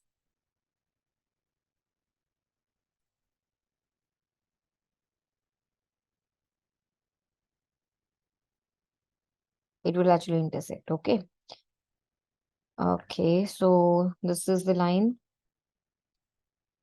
3x plus y is equal to 9. And this one is the line 3x plus 2y is equal to 9. Okay. Hope you got this. Fine. So what you had to find out is, let's go. So this is the required area.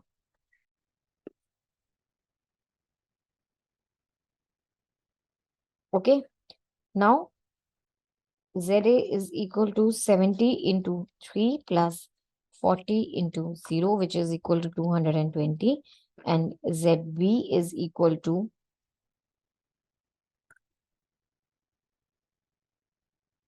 70 into 0 plus 40 into 9 by 2. That makes 180. ZC is equal to 0. So Z max is equal to 210, right? This is at 3, 0, right? I hope you understood this. So you have to solve graphically. Z max is 0 for sorry, Z max is 210 and that is at 3 comma 0. This is the point. Question number 34, solve the following linear programming problem graphically. You have to maximize this p is equal to 70x plus 40y subject to these two inequalities when x is greater than 0 and y is greater than 0. Okay, so here you have z max is 70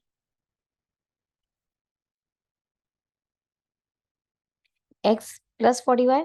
So the first is equation is 3x plus 2y is equal to 9. Let's plot it. Here is x and y.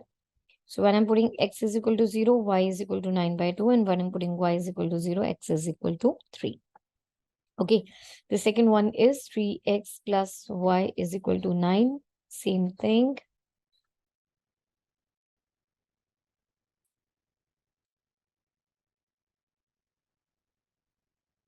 यहाँ पर अगर हमारे पास y 0 हो जाता है तो x हो जाएगा 3 और अगर x 0 हो जाता है तो y आपका sorry, I changed the language. So when x is equal to 3, y will be 0, and when y is yeah, and when y is equal to 9, x will be equal to 0. Okay, I hope you understood this. Let's plot them on the graph now.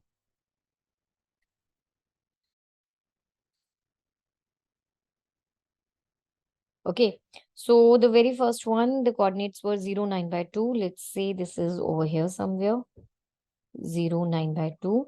And this is 0, 9. Then this is 3, 0.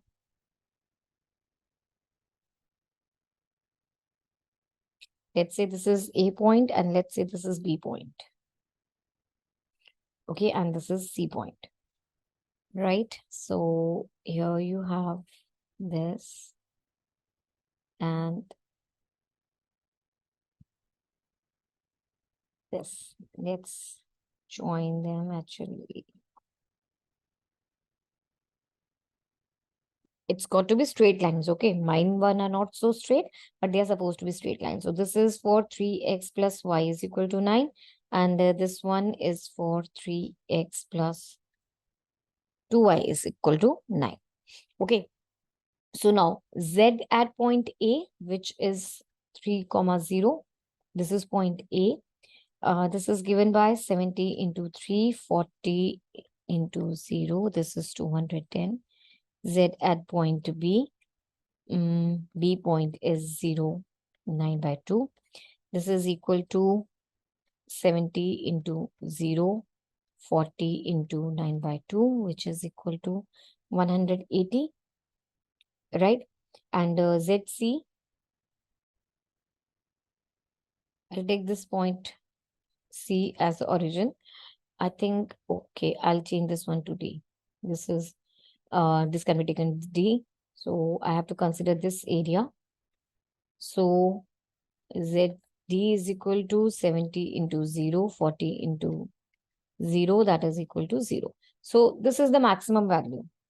Z max is equal to 210 and this is at the point 3 comma 0, right? So that's it. This is you have solved and this is maximum is for the point 3 comma 0. Hope you understood. Next is 35th question. In answering a question on multiple choice test, a student either knows the answer or guesses. Let 3 by 5 be the probability that he knows the answer. 2 by 5 be the probability that he is guessing the answer. Assuming that a student who guesses at the answer will be correct with the probability 1 by 3, what is the probability that a student knows the answer given that he answered it correctly?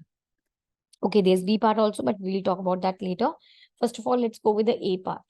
So I'll say let B1 be the event when student knows the answer. And B2 be the event when student guesses the answer. And E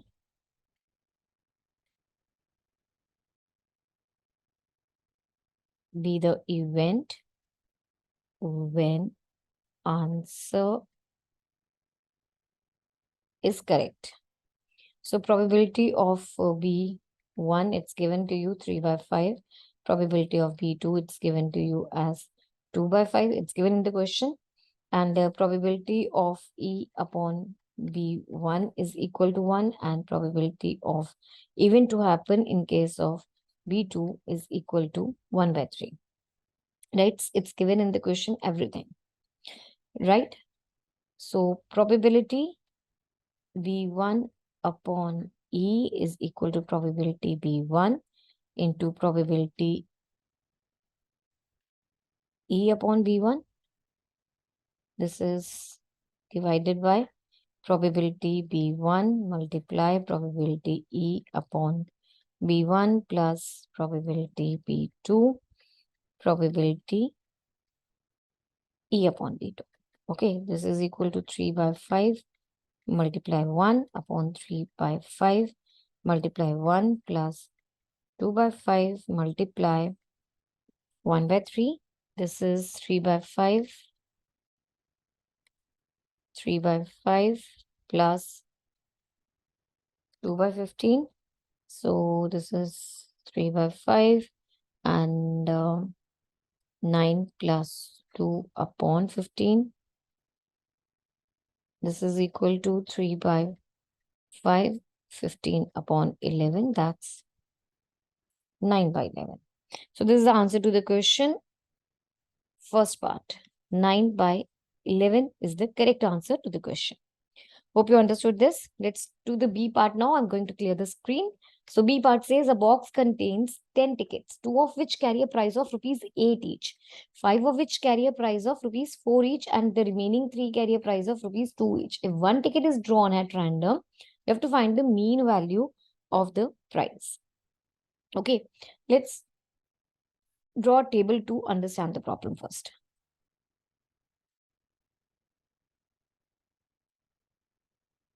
So here is X, Px. Box contains 10 tickets, 2 of which carry a price of rupees 8 each. So 8 is there, 2 of which carry 8. So 8, 8. And 4, 5 of which carry a 4. So 4, 4, 4, 4, 4. And the remaining 3 carry the price of 2 rupees. So 2, 2, 2. Okay. So there were 10 tickets. So that means 1/10, 1/10, 1/10. So all the probabilities are 1/10. Okay. Hope you understood with this table. Now probability of having one ticket out of 10 tickets is 1/10, which is shown over here. Right. Next, you can say mu is equal to sigma xi into p. So this mu is equal to 8 into 1/10 plus 8 into 1/10 plus 4 is coming 5 times, right? I can write down 4 into 5 into 4 into 1/10. 2 is coming 3 times, so 3 into 2 into 1/10. That is 2 into 8 upon 10 plus 20 upon 10, 6 upon 10, 16 plus 20 plus 6 upon 10. This is equal to 42 or 4.2. So the answer to the second question is find the mean value of the price, that is equal to 4.2 rupees. Hope you understood this as well. Let's move to the next question, number 36. Question number 36, study 1 says an organization conducted bike race under 2 different categories, boys and girls. There were 28 participants in all, among all of them. Finally, 3 from the category 1 and 2 from the category 2 were selected for the final race. Ravi forms 2 sets, boys and girls, that's B and G, with these participants for his college project. Okay, so B is having B1, B2, B3, and G is having G1, G2, where B represents boys group and G represents girls group, selected for the final place. Now, based on this information, you have to answer these questions. How many relations are possible from B to G? This is given by a formula 2 raised to power number of boys, that is in the first set, multiplied by number of girls. Okay, so here the number of this is 1, 2, 3. So 2 raised to power 3, and the girls are 2 into 2. That is equal to 2 raised to power 6, which is 64. So how many relations are possible? 64 relations are possible. Second, among all the possible relations from B to G, how many functions can be formed from B to G? Okay, let's make it here. So here you have B1, B2, B3, and G1, G2, right? So every element of set B has 2 points to map to set G. Let's write down every element of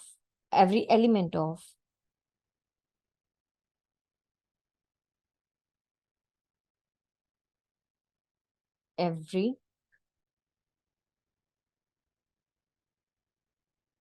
element of set B, this is set B and G, has 2 options to map in set G. That is, B1 can go to G1 or G2, and B2 can go to G1, G2.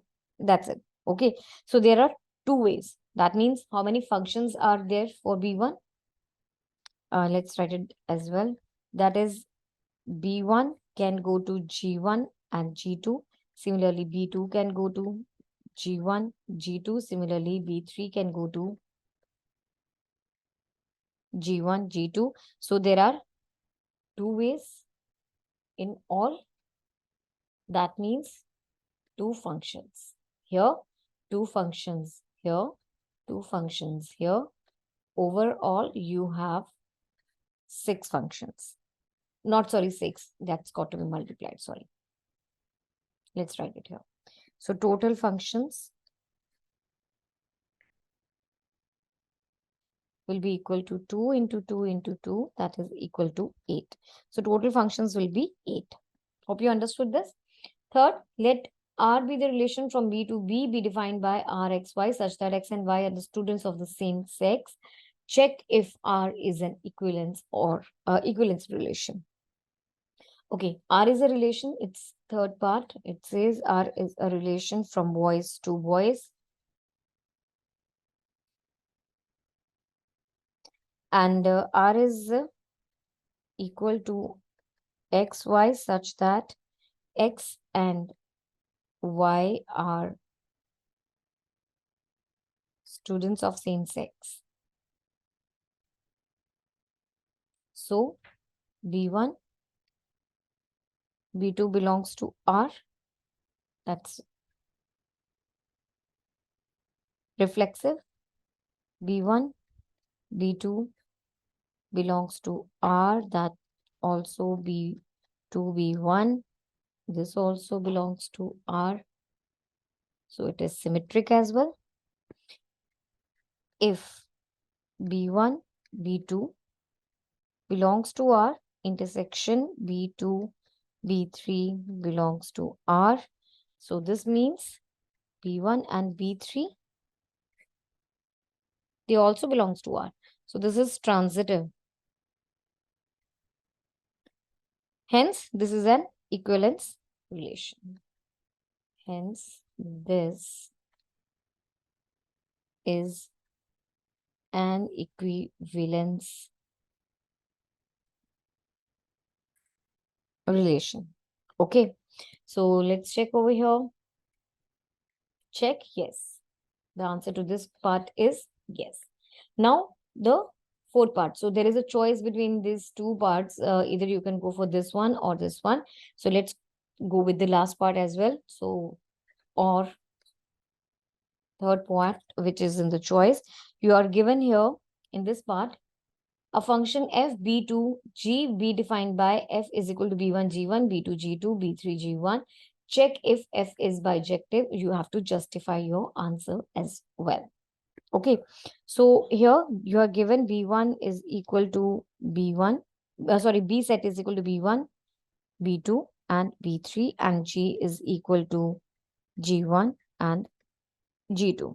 So f is given to you as b1 g1, b2 g2, b3 g3. Since b1 and b3 both are related to the same element, b1 and b3, they are both related to the same element g1, b1 and b3 both are related to the same element g1. Therefore, f is not a bijective. That's not a one-to-one function. Therefore, f is not a bijective function. That means it is not one-to-one function. Hope you got that. So I think we are done with the question number 36, complete, right? Hope you understood this. Let's move to the next question number 37. Case study 3. Gautam buys 5 pens, 3 bags, 1 instrument box, and pays a sum of 160. You have from the same shop, Vikram buys 2 pens, 1 bag, 3 instrument box, and pays a sum of 190. Also, Ankur buys 1 pen, 2 bags, 4 instrument boxes, and pays a sum of 250. On this information, you have to answer the following questions. Number 1, convert the given situation into a matrix equation of the form AX is equal to B. Okay. So see, if I'm saying, let's say the pens as X and bags as Y and instrument boxes as Z. So the first equation for Gautam will be 5X 3Y plus Z is equal to 160, right? For the second equation for Vikram will be 2X plus Y plus 3Z is equal to 190. And the third equation for Ankur will be X plus 2Y plus 4Z is equal to 250.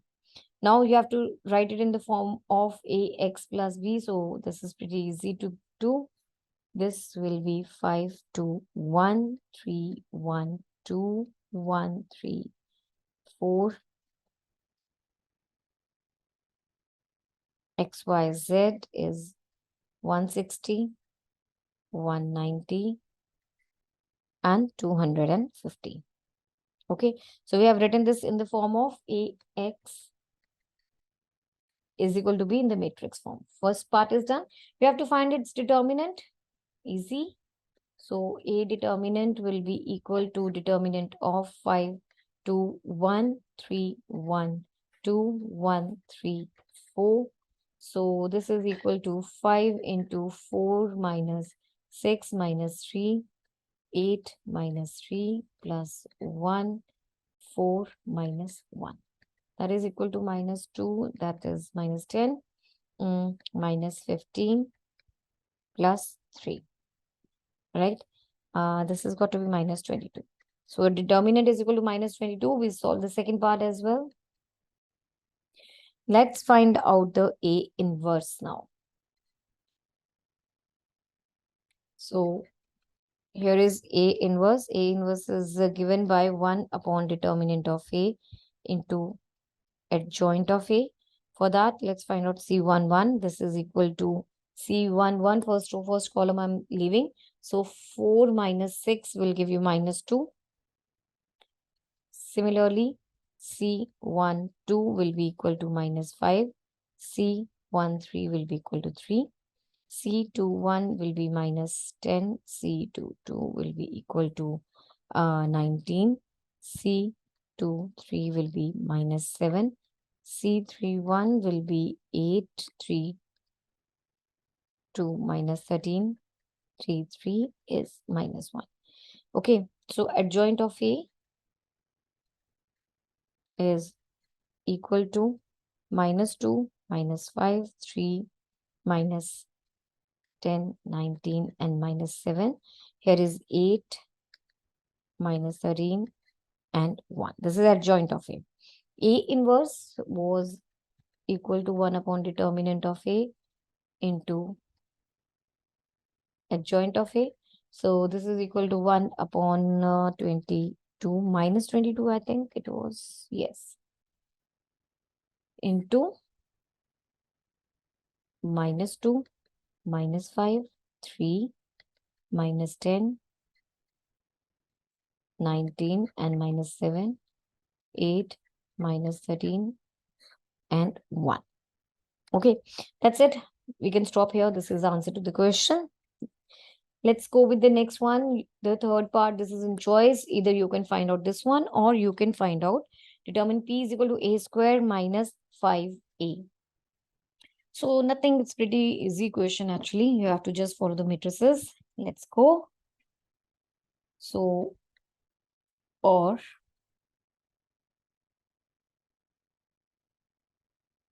P is equal to A square minus 5A. A square was equal to 5 to 1, 3, 1, 2, 1, 3, 4, multiplied 5 to 1, 3, 1, 2, 1, 3, 4, minus 5 into 5, 3, 1, 2, 1, 3, 1, 2, 4. This is equal to, let's find out their product. So this is first to first column, 25 plus 6 plus 1,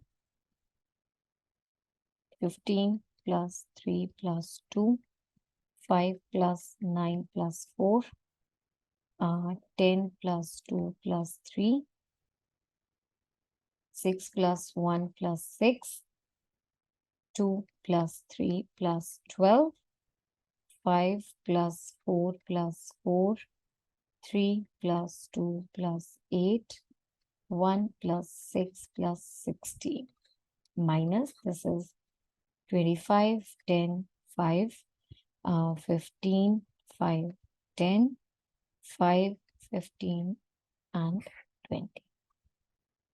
Okay, so this is equal to 25 plus 7, 32, 15, 13, 20, 13, 13, 18, 17, 23, minus 25, 10, 5, 15, 5, 10, 5, 15, and 20. So when you will subtract them, the resultant matrix will be 7, 5, 13, 5, 8, 2, 8, 3, 3. This is the answer to this part. So we have solved all the 4 parts. The third part wasn't the choice, so it's up to you which part you want to pick up. Obviously, this one was a bit lengthy because a lot of calculations were involved. So up to you, whichever you want to pick up. So with that, let's move to the last question for this paper, CBSE paper, class 12, Delhi, 2023. This is a case study. So it says an equation involving derivatives of the dependent variable with respect to the independent variable is called a differential equation, right? A differential equation is of the form dy by dx is equal to fxy is said to be homogeneous if xy is a homogeneous function of degree 0, whereas the function fxy is a homogeneous function of degree n if f lambda x lambda y is equal to lambda raised to power x n fxy. To solve the homogeneous differential equation of the type dy by dx is equal to fxy is equal to gy by x, we make the substitution y is equal to vx and then separate the variables based on the above. Answer the following questions.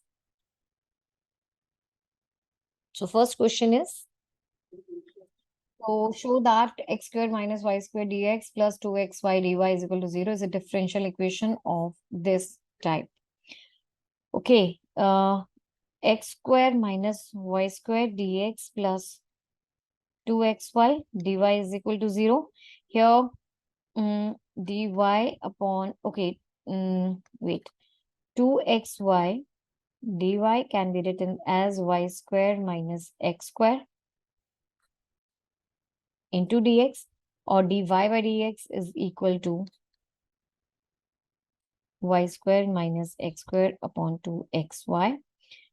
This is dividing the numerator and the denominator by x square. You have x square, or I'm taking x square common from the numerator and denominator, one of the same things. So this minus 1 upon this into 2y upon x, right? Which is of the form g of y upon x, right? So we have done this, you have shown this, hence proved. Let's move the B part, solve the above equation to find its general solution. So let's go with the second part. I'll say let y is equal to vx, or dy by dx is equal to v plus x into dv by dx, or v plus x into dv by dx is equal to v square x square minus v square upon 2v square, 2v into x square, which is equal to, I'm taking x square cutting from the numerator and denominator, so v square minus 1 upon 2v, or over here, you have x into dv by dx is equal to v square minus 1 upon 2v minus v, which will be v square minus 1 minus 2v square upon 2v, that is equal to x into this, right? So this is equal to minus, I'll take outside 1 plus v square. Okay, 1 plus v square upon 2v. This is equal to x into dv by dx, right? So I'm integrating both the sides now. Minus, I'm taking outside 2v upon 1 plus v square dv is equal to 1 upon x into dx. Okay, so this is equal to minus log of 1 plus v square minus log of x plus the constant c is equal to 0. Now what was v? It was equal to y upon x. So over here, minus log 1 plus y square upon x square minus log of x plus c is equal to 0. This is minus log x square plus y square upon x square minus log of x plus c is equal to 0. Now I'll combine these two also. So this is minus log of x square plus y square upon x. It will remain as x plus c is equal to 0. So this is the required general equation for the second part. So with that, students, we have completed all the papers, all the questions of this paper, and I hope you have understood them well. So students, a very best of luck for these exams. And before leaving this, don't forget to visit our website, www.examsnet.com. There you will find more CBSE question papers, recent ones, Delhi, outside Delhi and everything. And you can also download our app. The link is available in the description box. So very best of luck. Keep rising, keep shining high. Bye. Hey, champs of Examsnet. Welcome to the question series of Examsnet. Students, you must have explored our website, www.examsnet.com. This site is a great tool for you to practice for your CBSE Class 12th question papers as well as your entrance exam question papers. You can also download our app. The link is available in the description box. So students, today we'll be solving the CBSE Class 12 2023 Delhi Set 2 paper. This paper is actually in continuation with the Delhi Set 1 paper. So all the questions are from the Delhi Set 1 paper plus we'll be solving 12 questions in this video, which will be from the Set 2 paper. All right. So very best of luck. Let's start with the question number 1 of this paper. So question number 1, it says there's a matrix problem. A is a matrix which is denoted by the elements A, I, J. It's a square matrix of order 2. So this is a square matrix of order 2, and such that Aij is equal to 1 when I is not equal to j, and it is equal to 0 when I is equal to j. Let's form the A matrix first.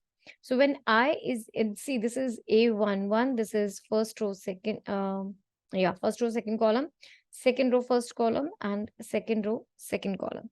So according to that, when I is equal to j, it is 0. When it's not equal to I is not equal to j, then it is 1. So 1 and 0. This is A matrix. You have to find out A square.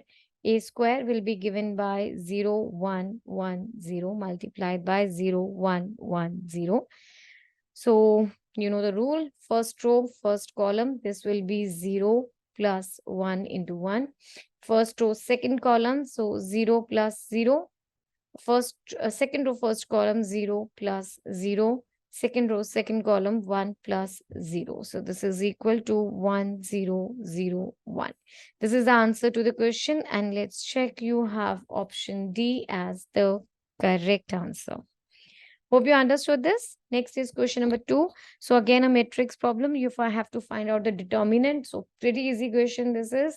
So this determinant will be given by 6 into 1 into 3 minus 1 into 4. So 3 minus 4 minus 0. So there's no need to write, still okay. 3 into 2, that is equal to 6, minus 4 into 1, that is 4, minus 1, 2 minus 1. So that is equal to minus 6 minus 0 minus 1, that gives you minus 7. So this is the answer to the question, minus 7. Option D is the correct answer. Hope you got that as well. Let's move to the next question, number 3 of this paper. So this question says if A and B are two independent events such that P of A is equal to 1 by 3 and P of B is 1 by 4, then you have to find out P of A dash, P of B dash upon A. This is equal to what? Okay, so you are given that PA is equal to 1 by 3 and PB is equal to 1 by 4. So PP dash will be equal to 1 minus 1 by 4, that is equal to 3 by 4. You have to find out PB dash upon A. The formula for the same is P of B dash intersection A divided by P of A. So now PB intersection, P of B dash intersection A, this is equal to PB dash into PA upon PA, right? So this is equal to 3 by 4. That's equal to 1 by 3 divided by 1 by 3, which gives you 3 by 4. So that means you have option C as the correct answer. Hope you understood this. Let's move to the next question, number 4. So here, this is section B question. This section comprises of the very short answer type questions of 2 marks. So this question is of 2 marks. Okay, let's go with this question. You have to draw the graph of the principal branch of the function fx is equal to cos inverse x. You just have to draw the graph for this. So let's go to make the graph now. Here's the coordinate axis.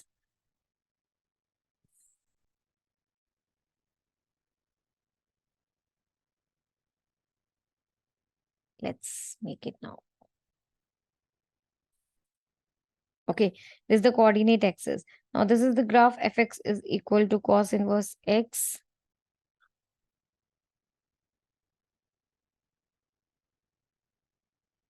So let's make this 0. This is 1 by 2. 1. Positive x-axis, negative x-axis. Here you have minus 1 by 2. Here you have 1. So here I'm taking the value like pi by 2. And if I'm taking this value as pi. Okay.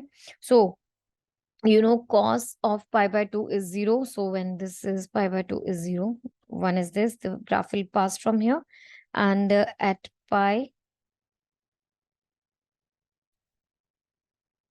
it can have the negative value of 1. So it will go something like this. I'll remake it. This has got to be a curve something like this. Okay, so this is the graphical representation of the principal branch of the function cos inverse x. Hope you understood this. This is the y-axis. Let's move to the next question, number 5. The function fx is equal to x into greatest into the this this is actually the modulus of x, where x belongs to the real number, is differentiable only at x is equal to 0, x is equal to 1 in all the real numbers, or in all the real numbers except 0. So now this function, let's write it properly. This is fx is equal to x into modulus of x. This will have two values. Fx will be equal to x square when x is greater than 0. And now this will be minus x square when x is less than 0. If x is not equal to 0, the function, question number 5, the function fx is equal to x into, this is modulus of x, where x belongs to real numbers, is differentiable only at x is equal to 0, only at x is equal to 1 in all the real numbers, or in all the real numbers except 0. Fine. So you are given this function fx is equal to x into mod of x, where x belongs to real numbers. This is differentiable. This function can be written as, say, this function will be equal to x square if x is greater than equal to 0, or this will be minus x square when x is less than 0, because this mod can have the two values, plus and minus. When mod of x is positive, so x into mod of x will be positive x square. When when x is negative, then x into mod of x, this will be negative x squared. Actually, this will have the value of negative x squared when x is less than 0. If x is not equal to 0, then the function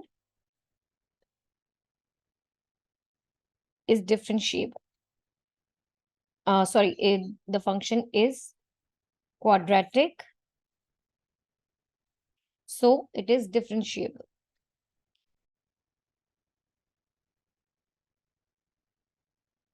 The only point to consider over here is the 0. The only point to consider is 0.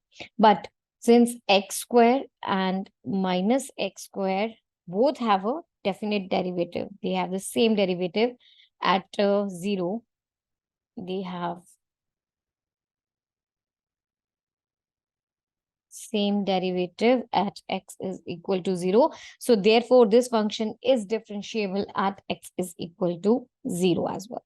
Right. So that means it is differentiable in all the real numbers, because it was differentiable for all the values on the right hand towards the left side of x, and when x is equal to 0, this is also differentiable. Therefore, option C tends to be the correct answer. Hope you got that. Next is question number 6. The value of integral 0 to pi by 4 sine 2x is equal to. I'll start from here. Let's say this is I is equal to 0 to pi by 4 sine 2x dx. Let's say u is equal to 2x. If x is equal to 0, then u will be also equal to 0. And when x is equal to pi by 4, u will be equal to pi by 2. Okay.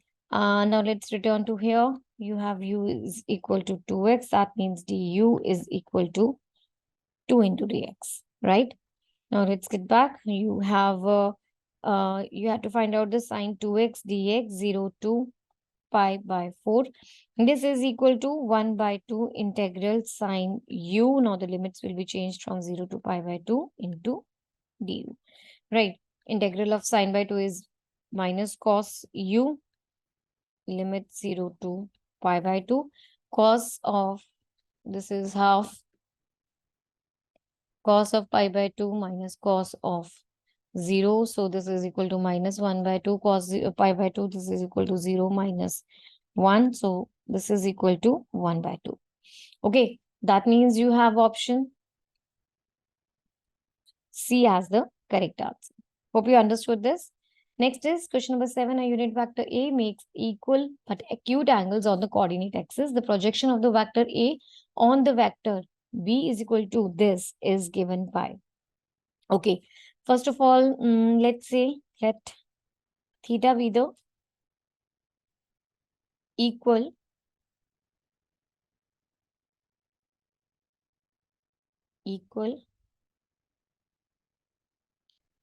acute angle with the coordinate axis.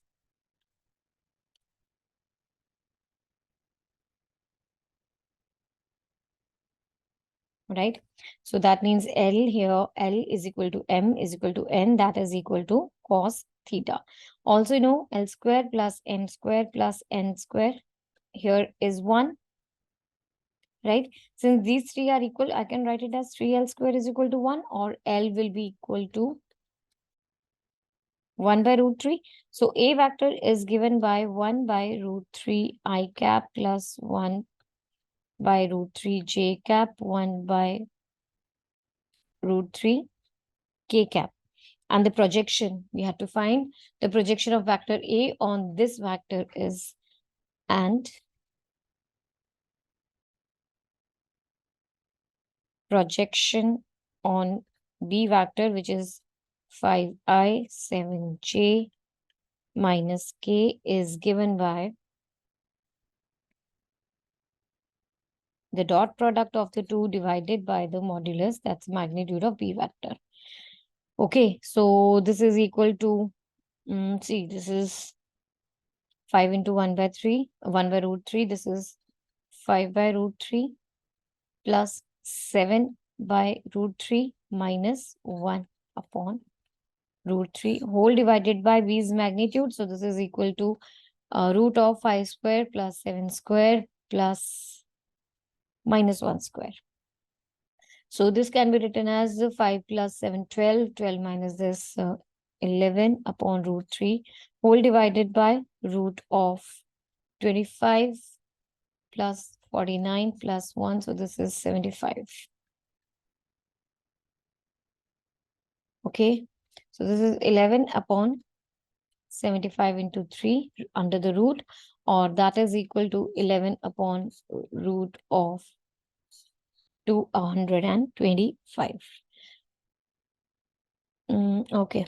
This is 11 upon 15. Right. So this 11 upon 15, option A is the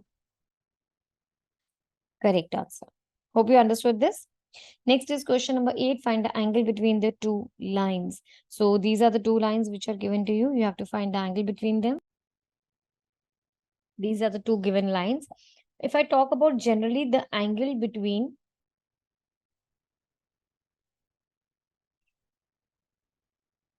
two vectors is given by, say, one vector is given by A1 plus lambda into B1, and another vector is given by A2 plus mu B2.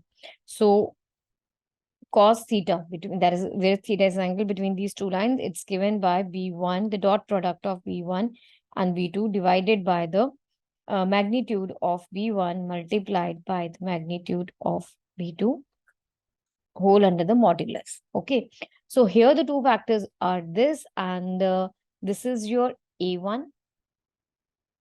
Here, this is your A1. This is your B1.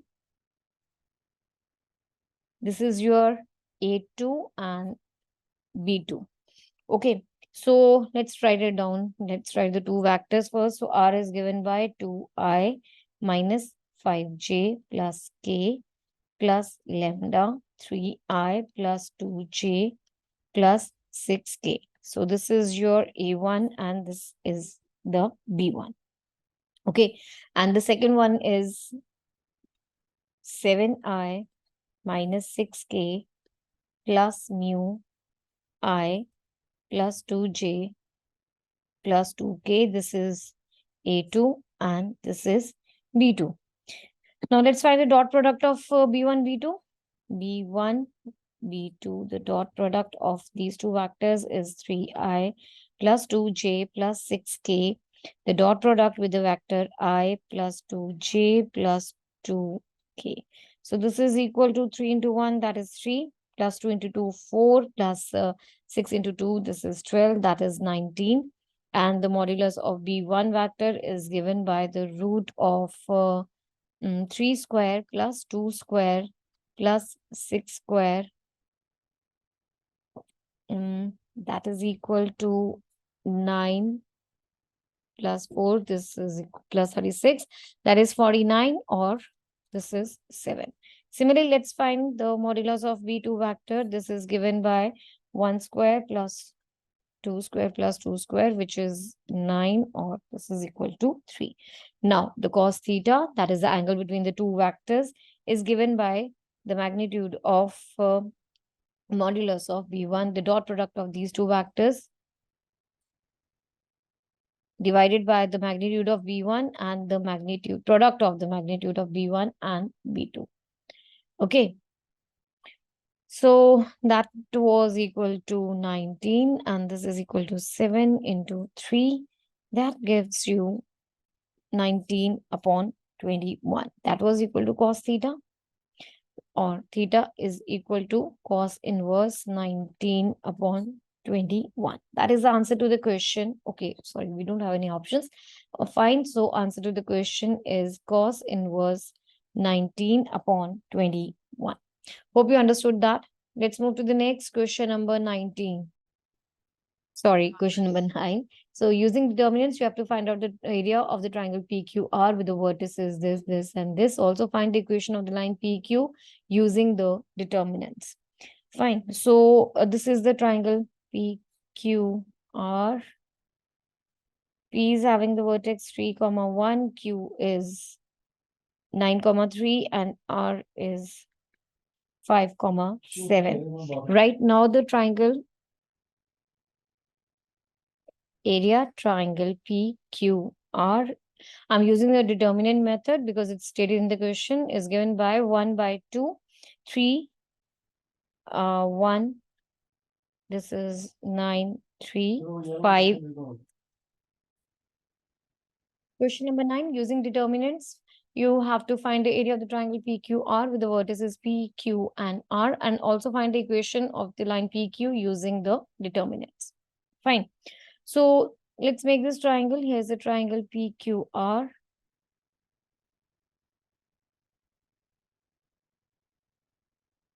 3, 1, and Q is given by 9, 3.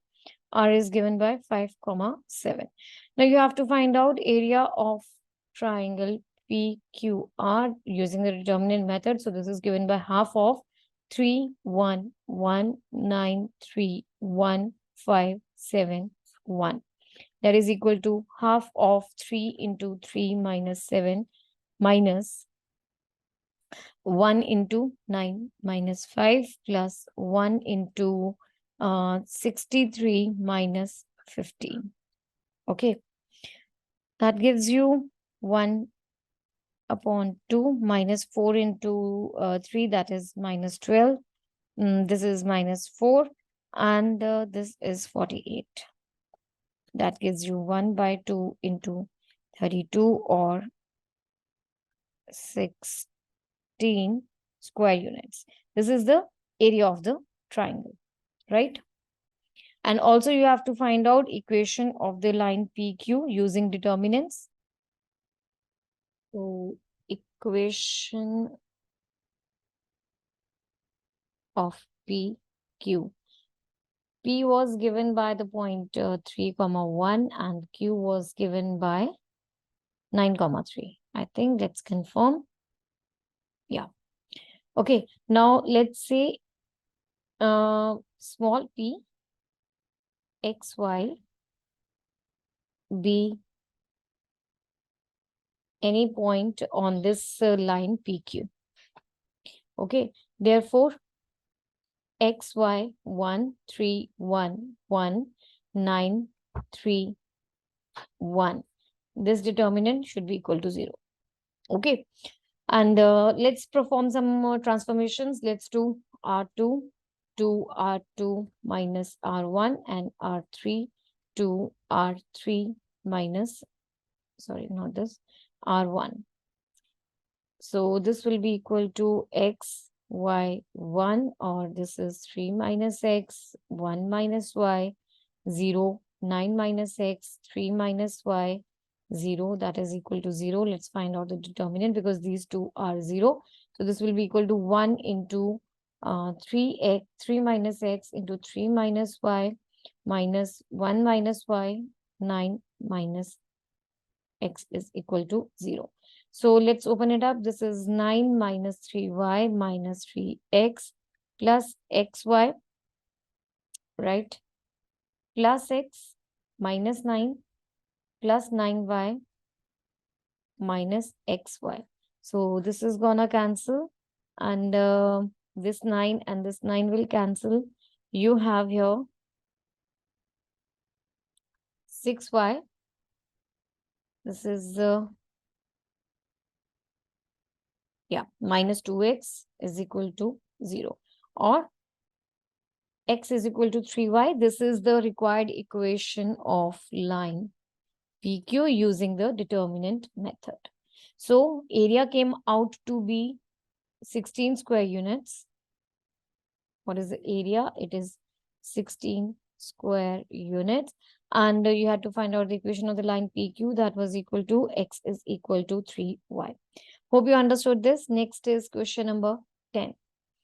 So you have to evaluate this integral. There are two parts to the question. Evaluate minus pi by 4 to pi by 4. I'm solving the part A of this question. Cos 2x upon 1 plus cos 2x dx, right? So let's go. Now I will write it as minus pi by 4 to pi by 4. Cos 2x can be written as 2 cos square x minus 1 upon 1 plus 1 plus cos 2x. This can be written as minus 1. 1 plus cos 2x is equal to 2 cos square x dx. So that is equal to 1 by 2, right? I'm taking this 2 outside into 2. I'll wait. This is, I'm taking 1 by 2 outside. So this is 2 cos square x upon 2 cos square x minus 1 upon cos square x dx, right? So 1 by 2 integral the limits from minus pi by 4 to pi by 4, limits minus pi by 4 to pi by 4. This is 2 minus secant square x dx. Correct. I hope you are clear till here. This is 1 by 2. So this is 2x secant square x derivative integral is tan x. And the limits are minus pi by 4 to pi by 4. So this is equal to 1 by 2, 2 into pi by 4 minus tangent of pi by 4 minus 2 into minus pi by 4 plus tangent of minus pi by 4. So this is half into pi by 2 minus 1 plus pi by 2. And tangent of this is equal to minus 1, right?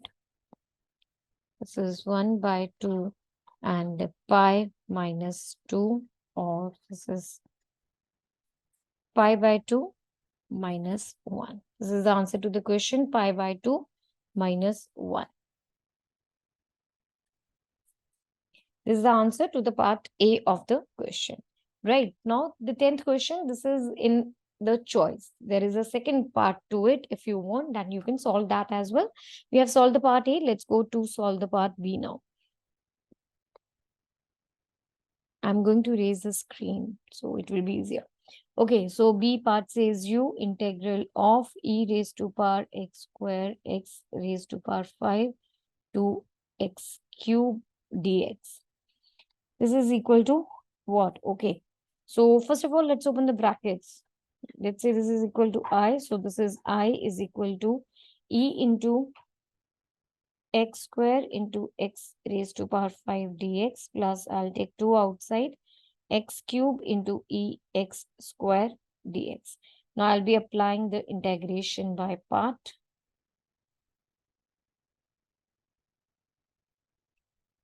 Integration by part in x cube e x square dx.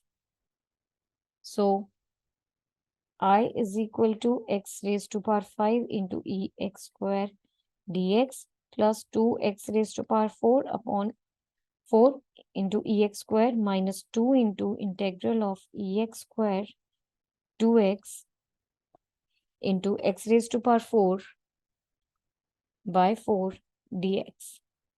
So this is equal to integral x raised to power 5 into ex square dx plus 2x raised to power 4 ex square upon 4 minus 2 x raised to power 5 ex square upon 4 dx, right? Yeah, this 2 and 2 will get cancelled and this will get cancelled with this. You'll be left with this 2 and 2 will also cancel. So you'll be left with x raised to power 4 into ex square upon 2 here. Of course, the plus c constant was there.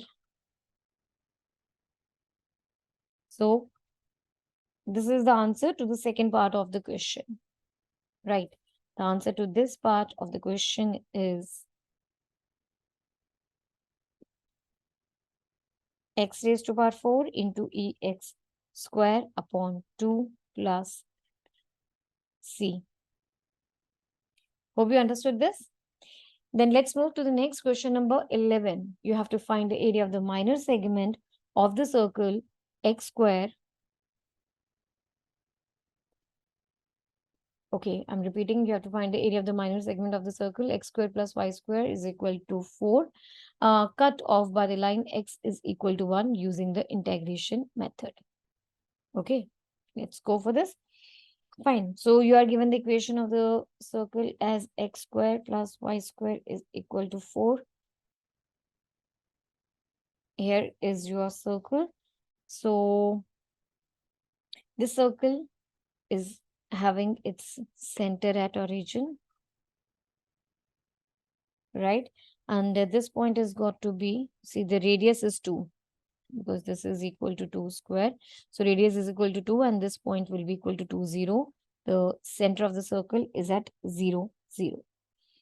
Right? You have to find the area of the minor segment of this circle cut off by the line x is equal to 1. So x is equal to 1 will be line something like this. Right? This is the point 1, comma 0. So you have to find out this shaded region. Right? Okay. Fine. So according to the you have to find using the integration. So according to that, the required area is given by limit 1 to 2 because you have to move from 1 to 2 y dx. Now what is y from this equation? Y is equal to 4 minus x square under the root. So this is equal to integral 1 to 2 y minus x square dx. Now this will be twice. Actually, this portion plus this portion. So I'm taking the twice over here. Okay.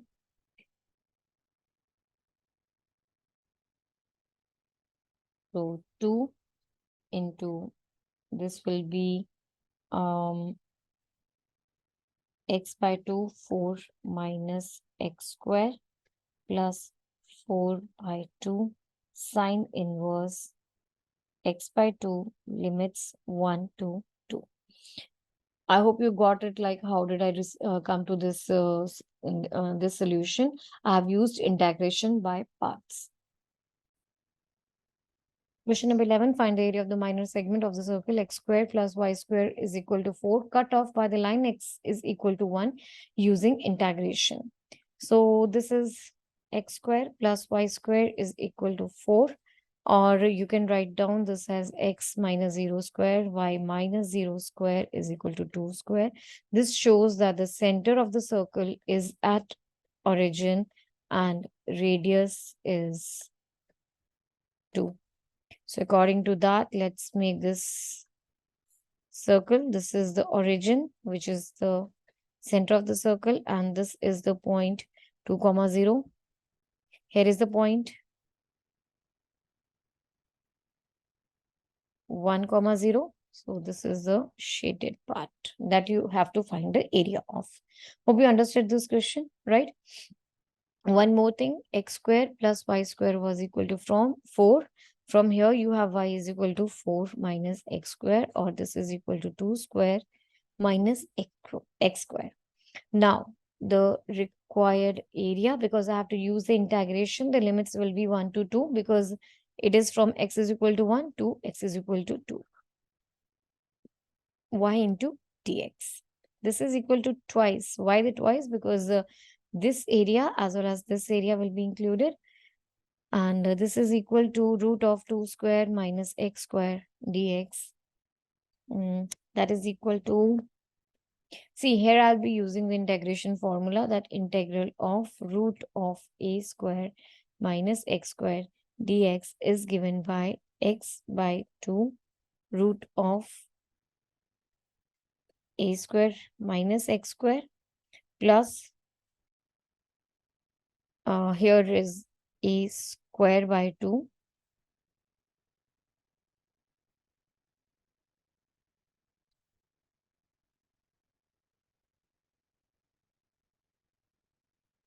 sine inverse x by 2.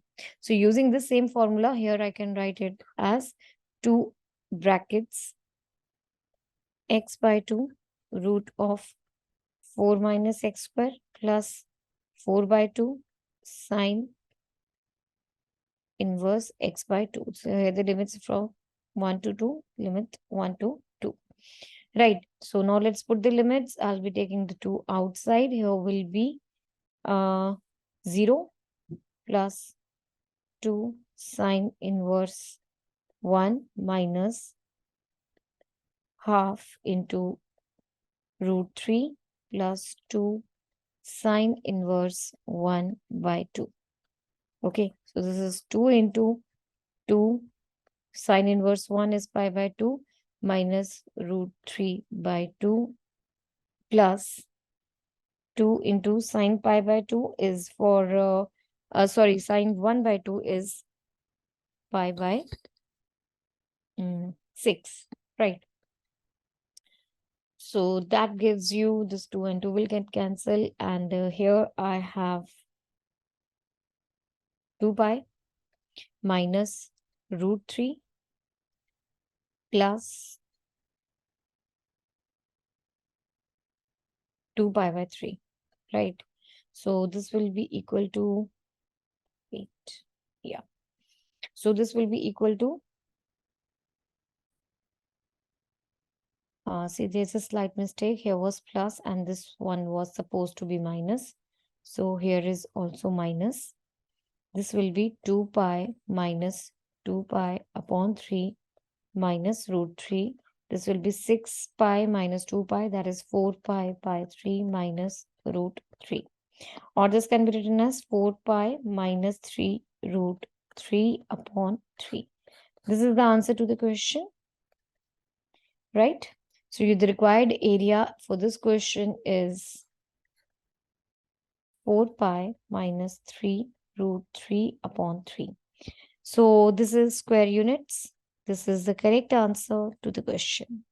Hope you understood this. This is the last question for the set 2 paper. Evaluate limit 0 to pi x upon 1 plus sin x. Okay.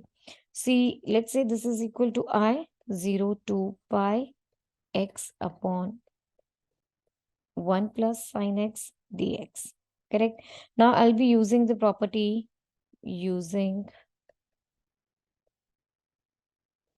that 0 to a limit fx dx is equal to 0 to a f of a minus x dx. So using the same property, this integral can be written as from equation 1. From equation 1, this is equal to 0 to pi minus x divided by 1 plus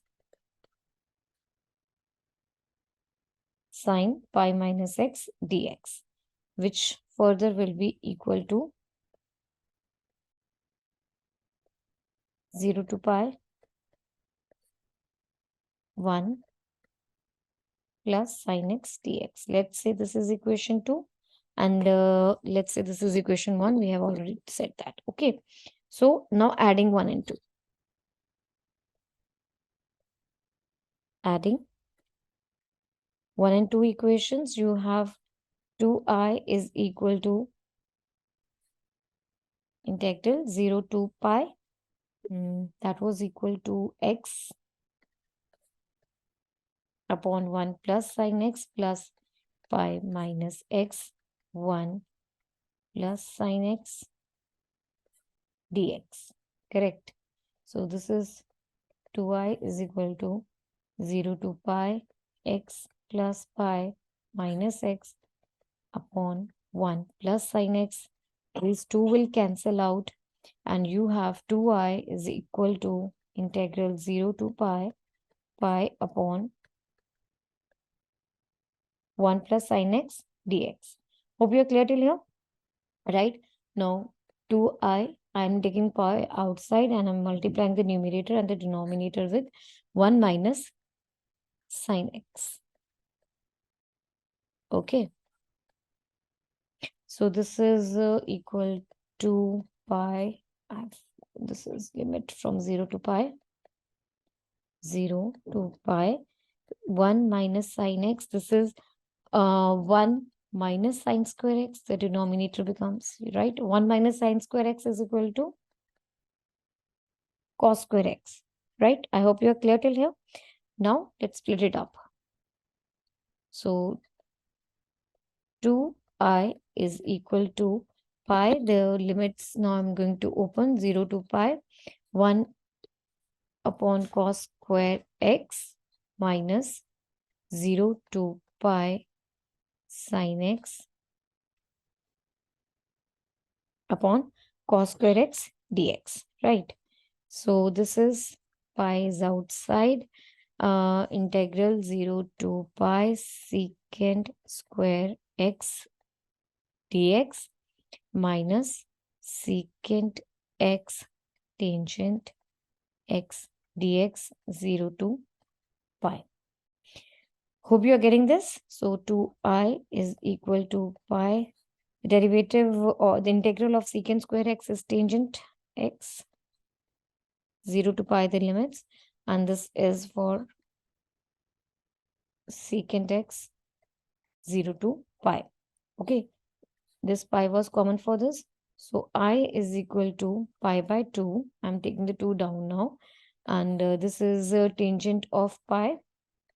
Tangent of, let's write down tangent of pi minus tangent of 0 minus secant of pi minus plus secant of 0. So this is pi by 2. That's 0 minus of minus 1 minus 1, right? Yeah. So actually this is better to write as 0 minus 1 plus 1, right?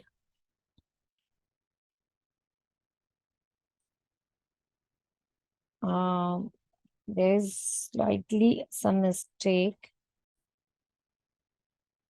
There's a little confusion at that step. I'll redo this one over here.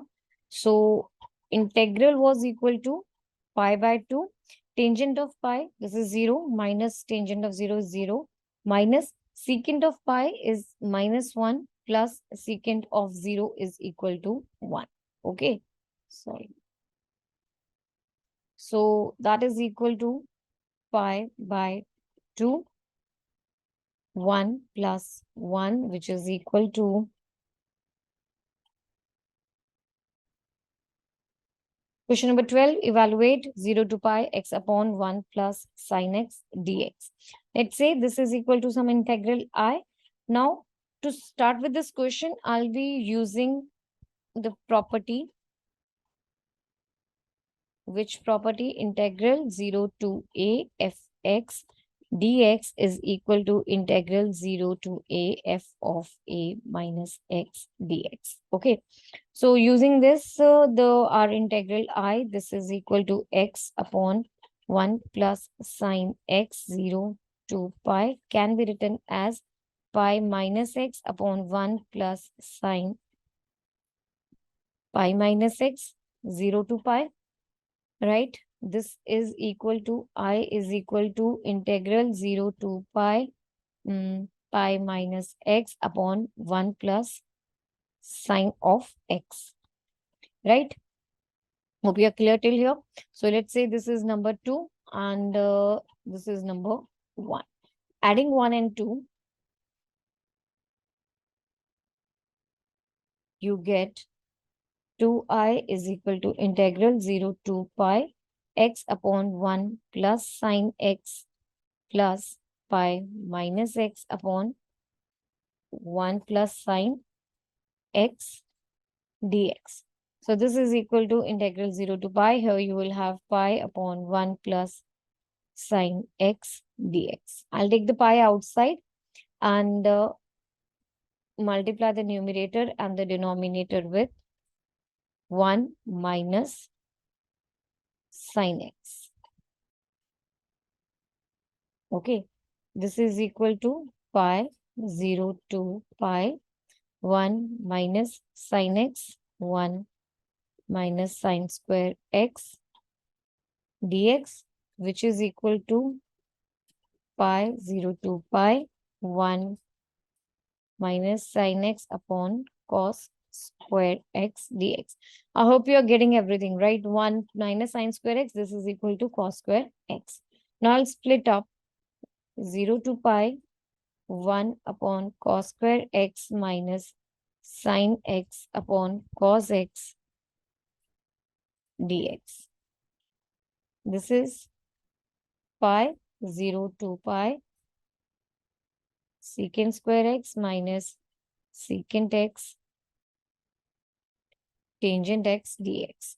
So this is pi, and the integral of secant square x is given by tangent of x limits from 0 to pi minus this integral is secant x limits are from 0 to pi. Okay. This pi was for both of them. Fine. So pi, this is tangent pi minus tangent 0 minus of secant pi minus secant 0. See, this was equal to 2i. Okay. So I is equal to pi by 2. This is 0. This is 0 minus of secant minus 1 is secant of pi is minus 1 minus of secant 0 is minus 1, right? So this becomes pi by 2 minus of minus 2. This is equal to 2. So the answer to this question is pi.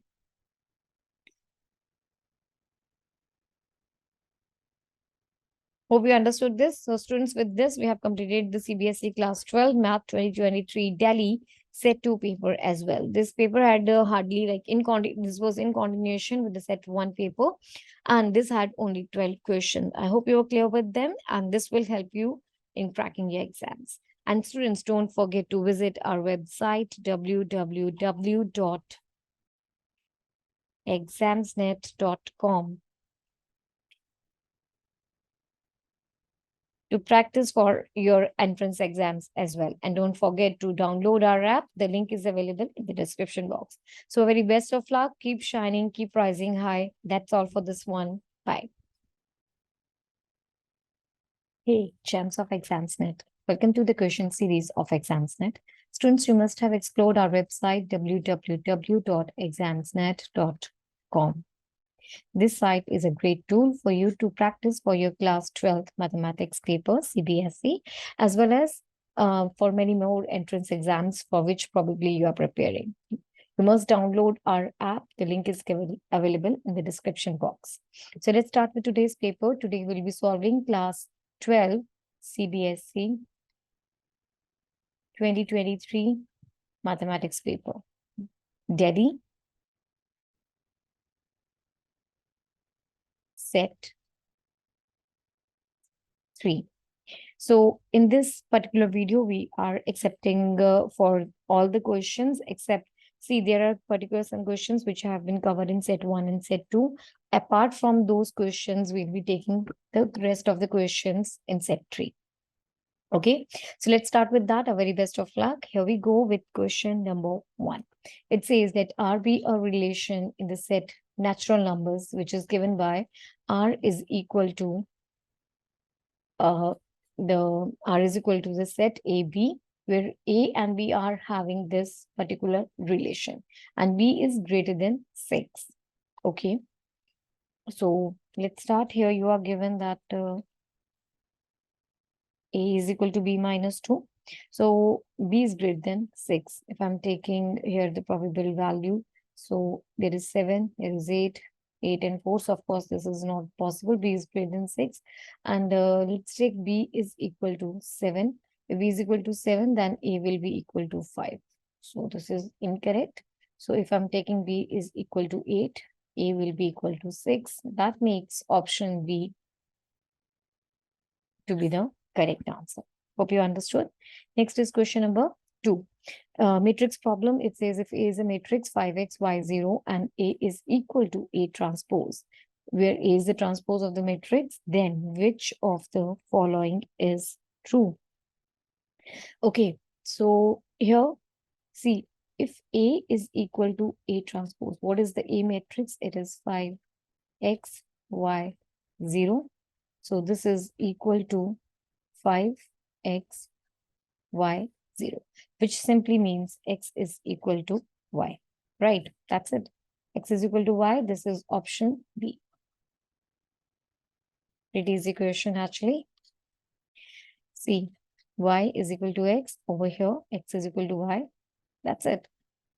Next, question number 3. If fx is equal to the mod of cos x, then f of 3 pi by 4. So you have to put cos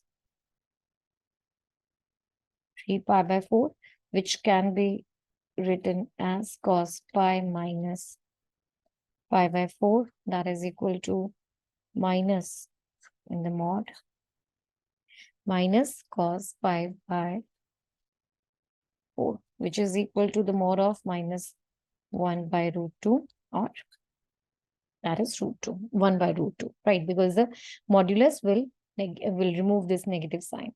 So this is the answer to the question, and you have option D to be the correct answer. Hope you understood. Next, question number 4. The function f(x) is equal to x cubed plus 3x is increasing in which interval? Fx is equal to x cubed plus 3x. So it is increasing. See, if it is increasing or decreasing, for that, in either of that case, the first derivative is equal to 0. So let's find out the first derivative. This is equal to 3x squared plus 3. Correct? Now, if I take 3 common, x squared plus 1. Now, this is definitely a positive value. That means this is greater than 0. The first derivative is greater than 0. So the function increases for all the real values of x. Function increases for all real values of x. Okay. See over here, if this first derivative, this is greater than 0, so it is an increasing function for all the real values of x. That makes your option C to be the correct answer. Next is question number 5. Hope you understood the last one. The order and the degree of this differential equation are fine. So here is, see, it's 1 plus 3 dy by dx square and 4 d cube y upon dx cube. See, if I open this one, let's open this one. This will be 1 plus 9 dy by dx square plus 6 dy by dx is equal to 4 d cube y, like the third derivative of y with respect to x. Now this is a third, this is the, the highest derivative is third. So the order of this differential equation is the third derivative, so order is equal to 3. And the degree is the power of this derivative. What is the power of this derivative? The power of this derivative is 1. So degree is equal to 1. Order of this differential equation is 3 and the degree of this differential equation is equal to 1. That means order is 3, degree is 1. That makes option B to be the answer. Hope you understood. Let's move to the next question. Next is question number 6. If A into I vector, that is a unit vector, A vector into unit vector I is equal to A vector into I plus J unit vectors is equal to A vector into I plus J plus K unit vectors plus is equal to 1, then what is the value of A vector?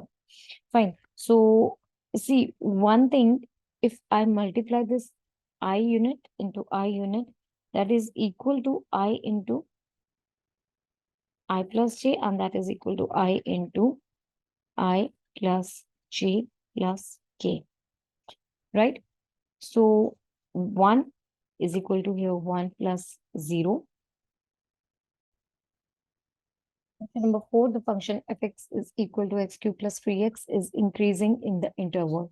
The given function is equal to x cube plus 3x. For increasing or decreasing, we have to go with the derivative. So let's find out the first derivative of this function. F dash x is given by 3x squared plus 3. If I take 3 common, this is x squared plus 1. Now this is definitely a positive value, which means f dash x is a positive value. So the function is increasing. Function is increasing for all real values of x belonging to the real numbers, right? So option C is the correct answer. Hope you got that. Next is question number 5. We have to tell the order and the degree of this differential equation. Okay, you have the square over here. If I open the square, you have sorry, not the square. This is okay, let's write like this first. 4d cube y, like the third derivative. So this is 1 plus 9 dy by dx square plus 6 dy by dx is equal to 4 into third derivative of y with respect to x. See here, the highest order of the derivative is 3. So the order in this case is 3. And what is the power of this? The power is 1, which makes the degree of this differential equation to be 1.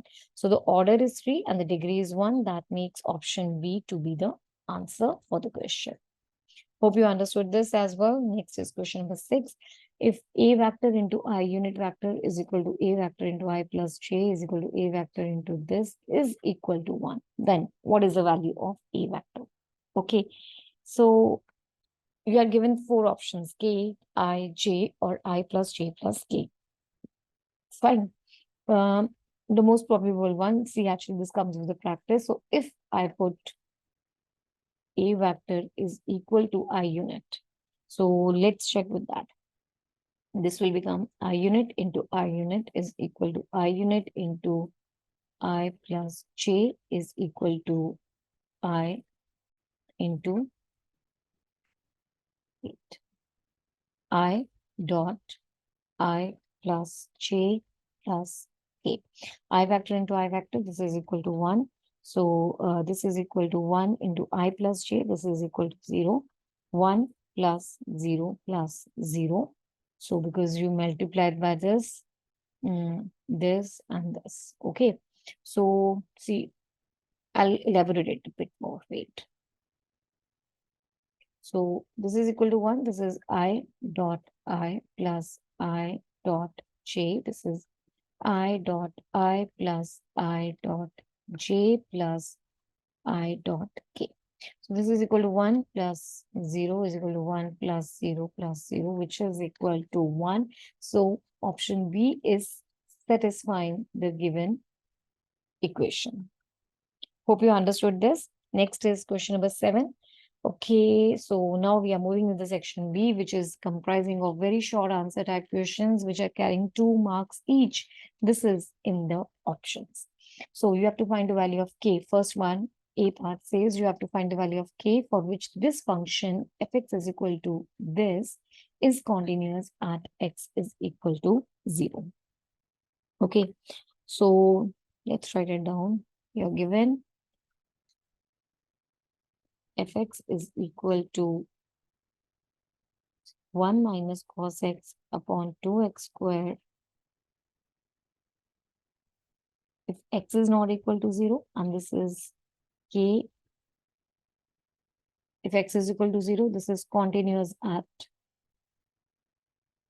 x is equal to 0.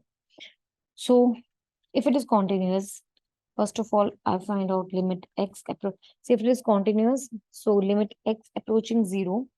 Let's find out the derivative. So this is 1 minus cos x can be written. I can write 1 minus cos x as 2 sine square x by 2. Okay. So 2 sine square x by 2 upon 2 into x raised to power 2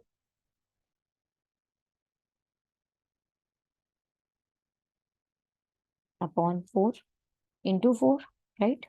Now, see, you have one formula, limit x approaching 0 sine x upon x is equal to 1.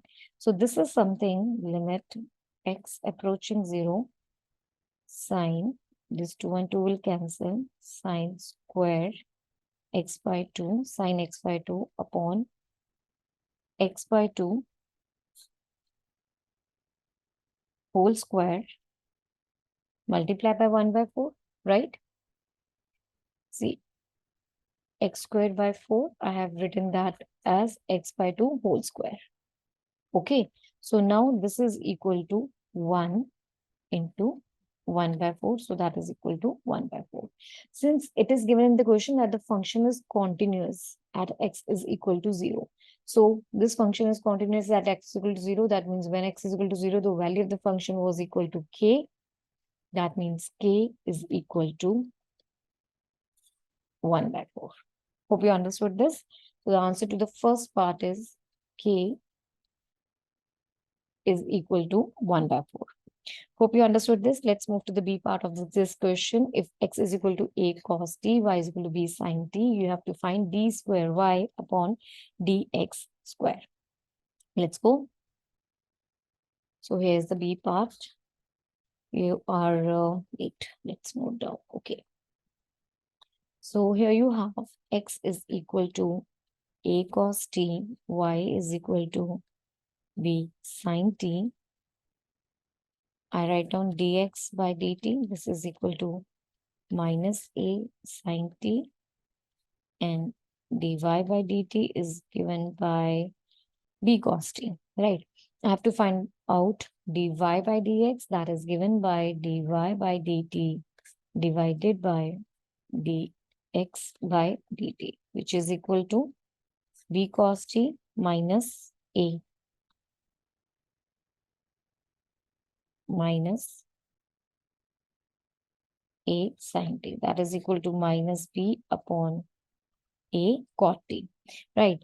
You have to find out the second derivative. See, you have to find out the second derivative. We already found out the first derivative, that is equal to minus b upon a cot t. So the second derivative will be equal to minus b upon a. I will leave as such, and cot t derivative is minus cosecant square t into dt by dx, right? So that becomes b by a cosecant square t into dt by dx. It was, yeah, this one. 1 upon minus 1 upon a sin t, right? So this becomes your minus b upon a square cosecant cube t. This is the answer to the question. Let's check. Okay, we don't have actually options. So this is minus b upon a square cosecant cube t. Hope you understood this question. Let's move to the next question, number 8. You have to find the value of tan inverse this given expression. Okay, let's write down. You have to find out tan inverse 2 cos 2 sine inverse 1 by 2 plus tangent inverse of 1. Now, this is tangent inverse. This can be written as 2 cos sine inverse 1 by 2. This is equal to pi by 6. And tangent inverse 1. This is pi by 4. Tangent inverse 2 cos pi by 3 plus pi by 4. Tangent inverse 2 into cos pi by 3 is 1 by 2 plus pi by 4. This is tangent inverse 1 plus pi by 4. So that's pi by 4 plus pi by 4, which is equal to pi by 2. So this is the answer to the question, pi by 2. Hope you got that. Next is question number 9. Now we are moving to the section C. This is comprising of the short answer type questions, which are carrying 3 marks each. In easy question, you have a matrix problem, determinant problem. You have to show that the determinant of this is independent of theta. Basically, what you have to find out is the determinant. That's it. Okay. So let's go with this. Let's find out a determinant. First, I'll pick up this x into minus x square minus 1 minus sine theta minus x into sine theta minus cos of theta plus cos theta minus sine theta plus x cos theta. Let's open. You have minus x cube minus x plus x sine square theta plus sine theta cos theta minus sine theta cos theta x cos square theta. And these two will cancel out, and wait, this is, yeah, this is minus x cube minus this. I'll take the x common. Now this is sine square theta plus cos square theta. I'm concatenating these two terms. Minus x cube minus x plus x into 1, which is equal to minus x cube. Now this is of course independent of theta, which is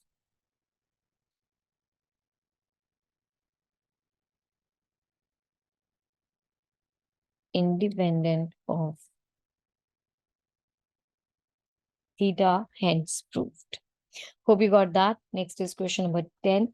Using integration, you have to find the area of the region bounded by y is equal to mx, where m is greater than 0, x is equal to 1, x is equal to 2, and the x-axis.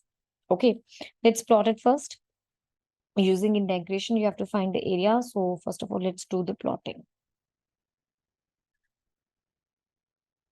Okay, and here you go. Now you are given two lines, x is equal to 1. This is the line x is equal to 1. This is the line x is equal to 2. And the x-axis. This is the x-axis. And y is equal to mx. Y is equal to mx line will be something like this. Okay, this is x is equal to 1. This line is x is equal to 2. Using integration, find the area of the region bounded by y is equal to mx, x is equal to 1, x is equal to 2, and the x-axis. So basically, you have to find out this area. Okay, easy as that. Actually, this is right. So area is given by integral. You are moving from 1 to 2. So 1 to 2 y dx. Y is mx dx 1 to 2. M is constant. So integral 1 to 2 x into dx. This is equal to m into x square by 2. 2 is to 1.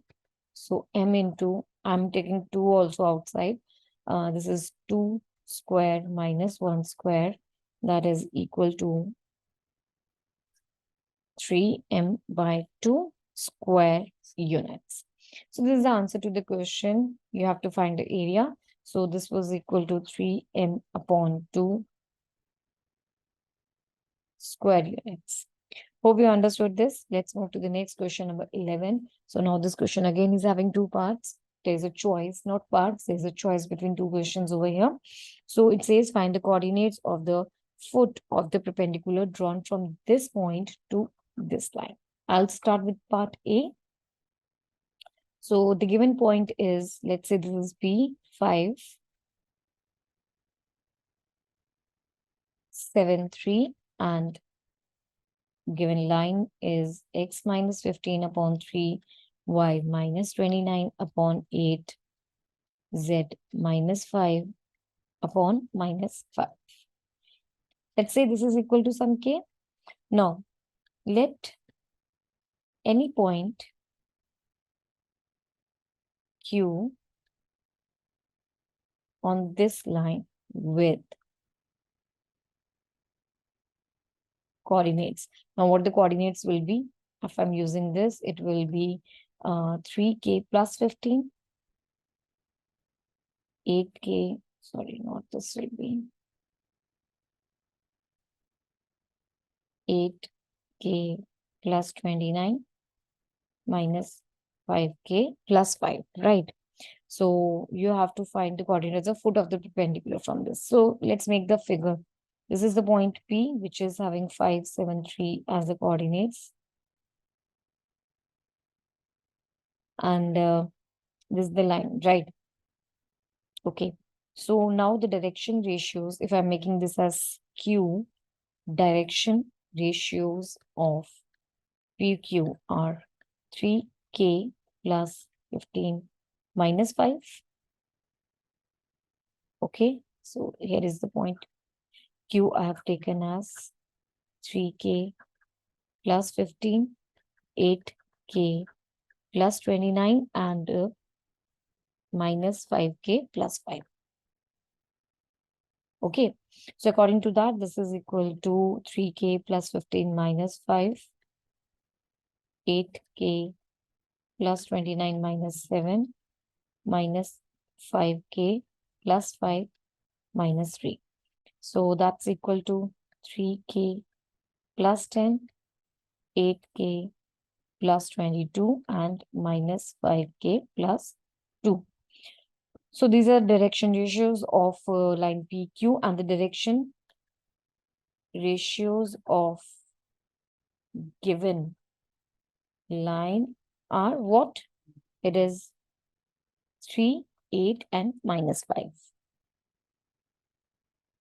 3, 8 and minus 5. PQ is perpendicular to this line L. Okay. So, this PQ is perpendicular to this line L. If they are perpendicular, therefore, 3 into 3k plus 10 plus 8 into 8k plus 22 minus 5 into minus 5k plus 2 is equal to 0. That makes 9k plus 30, 64k plus 176, 25k minus 10 is equal to 0, which on solving gives you 98k plus 196 is equal to 0, or k is equal to minus 2. Okay. Now, what we had to find out in the question was find the coordinates of the foot of the perpendicular.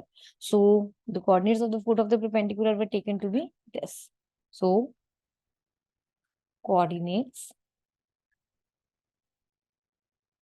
of foot of perpendicular, that is Q. The coordinates of Q were 3k plus 15, 8k plus 29 minus 5k plus 5. So according to that, we got the value of k as minus 2. So the Q coordinates becomes 3 into minus 2 plus 15, 8 into minus 2 plus 29 minus 5 into minus 2 plus 5. So the Q will have the coordinates as this will be 9, 15 and 15. So these are the coordinates of the foot of the perpendicular. Let's write it over here. That is equal to 3, sorry, it was 9,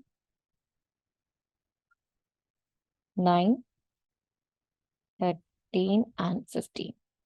So this is the answer to question A, part A of question 11. This question 11 is in the choice. So let's go with the B part. For that, I'm erasing my whole screen. Let's solve the part B of this question. Now, this is a vector problem. You are given the two vectors as A and B. Let's write down the two vectors. A vector is I plus j plus k, and B is I plus 2j plus 3k. Now, what the question is? Then find a unit vector perpendicular to both A plus B and A minus B. For that, let's do A vector plus B vector. That is I, j, k, I plus 2j plus 3k. This will be given by 2I plus 3j plus 4k vector. Okay. And the difference between the two vectors. I, j, k minus I, 2j, 3k. So that is equal to minus j minus 2k vector. Right. Now the question is unit vector perpendicular to both. Let's find out the cross product of both the vectors. Okay. So this will be given by I, j and k. So the first one was 2, 3, 4. And this is 0 minus 1 minus 2. So this becomes I into minus 6 plus 4 minus j minus 4k into minus 2, which is minus 2I 4j minus 2k. Correct. Now you have to find the unit vector which is perpendicular to them. Unit vector perpendicular to A plus B and A minus B is equal to minus 2I plus 4j minus 2k whole divided by the magnitude of it. So this is equal to minus 2 square, 4 square, minus 2 square, That's equal to minus 2i 4j 2k whole divided by 4 plus 16 plus 4. That is equal to, see, this is equal to root of 24. Okay. So 2i plus 4j minus 2k whole divided by 2 root 6. Now 2 will be cancelled from the numerator as well. This will be minus I plus 2j minus k whole divided by root 6. Now, therefore, the unit vector which is, let's write down, unit vector which is perpendicular to a plus b and a minus b is 1 by root 6 minus I 2j and k. So this is the answer to the question, second part. Right? Hope you understood this. Then let's move to the question number 12. This is the last question for this set 3 of the 2023 Delhi paper. Okay, this is a term 1 paper. This section is comprising of long answer type questions which are carrying 5 marks each. So this is going to be a lengthy one. Okay, now, okay, fine. This problem is for the linear programming problem. Graphically, you have to minimize z is equal to 60x plus 80y subject to constraints. These two constraints where x and y are greater than 0. Now, if I'm changing inequations to equations, these two equations become 3x plus 4y is equal to 8 and 5x plus 2y is equal to 11. Okay. Let's make the points first. So here's for this.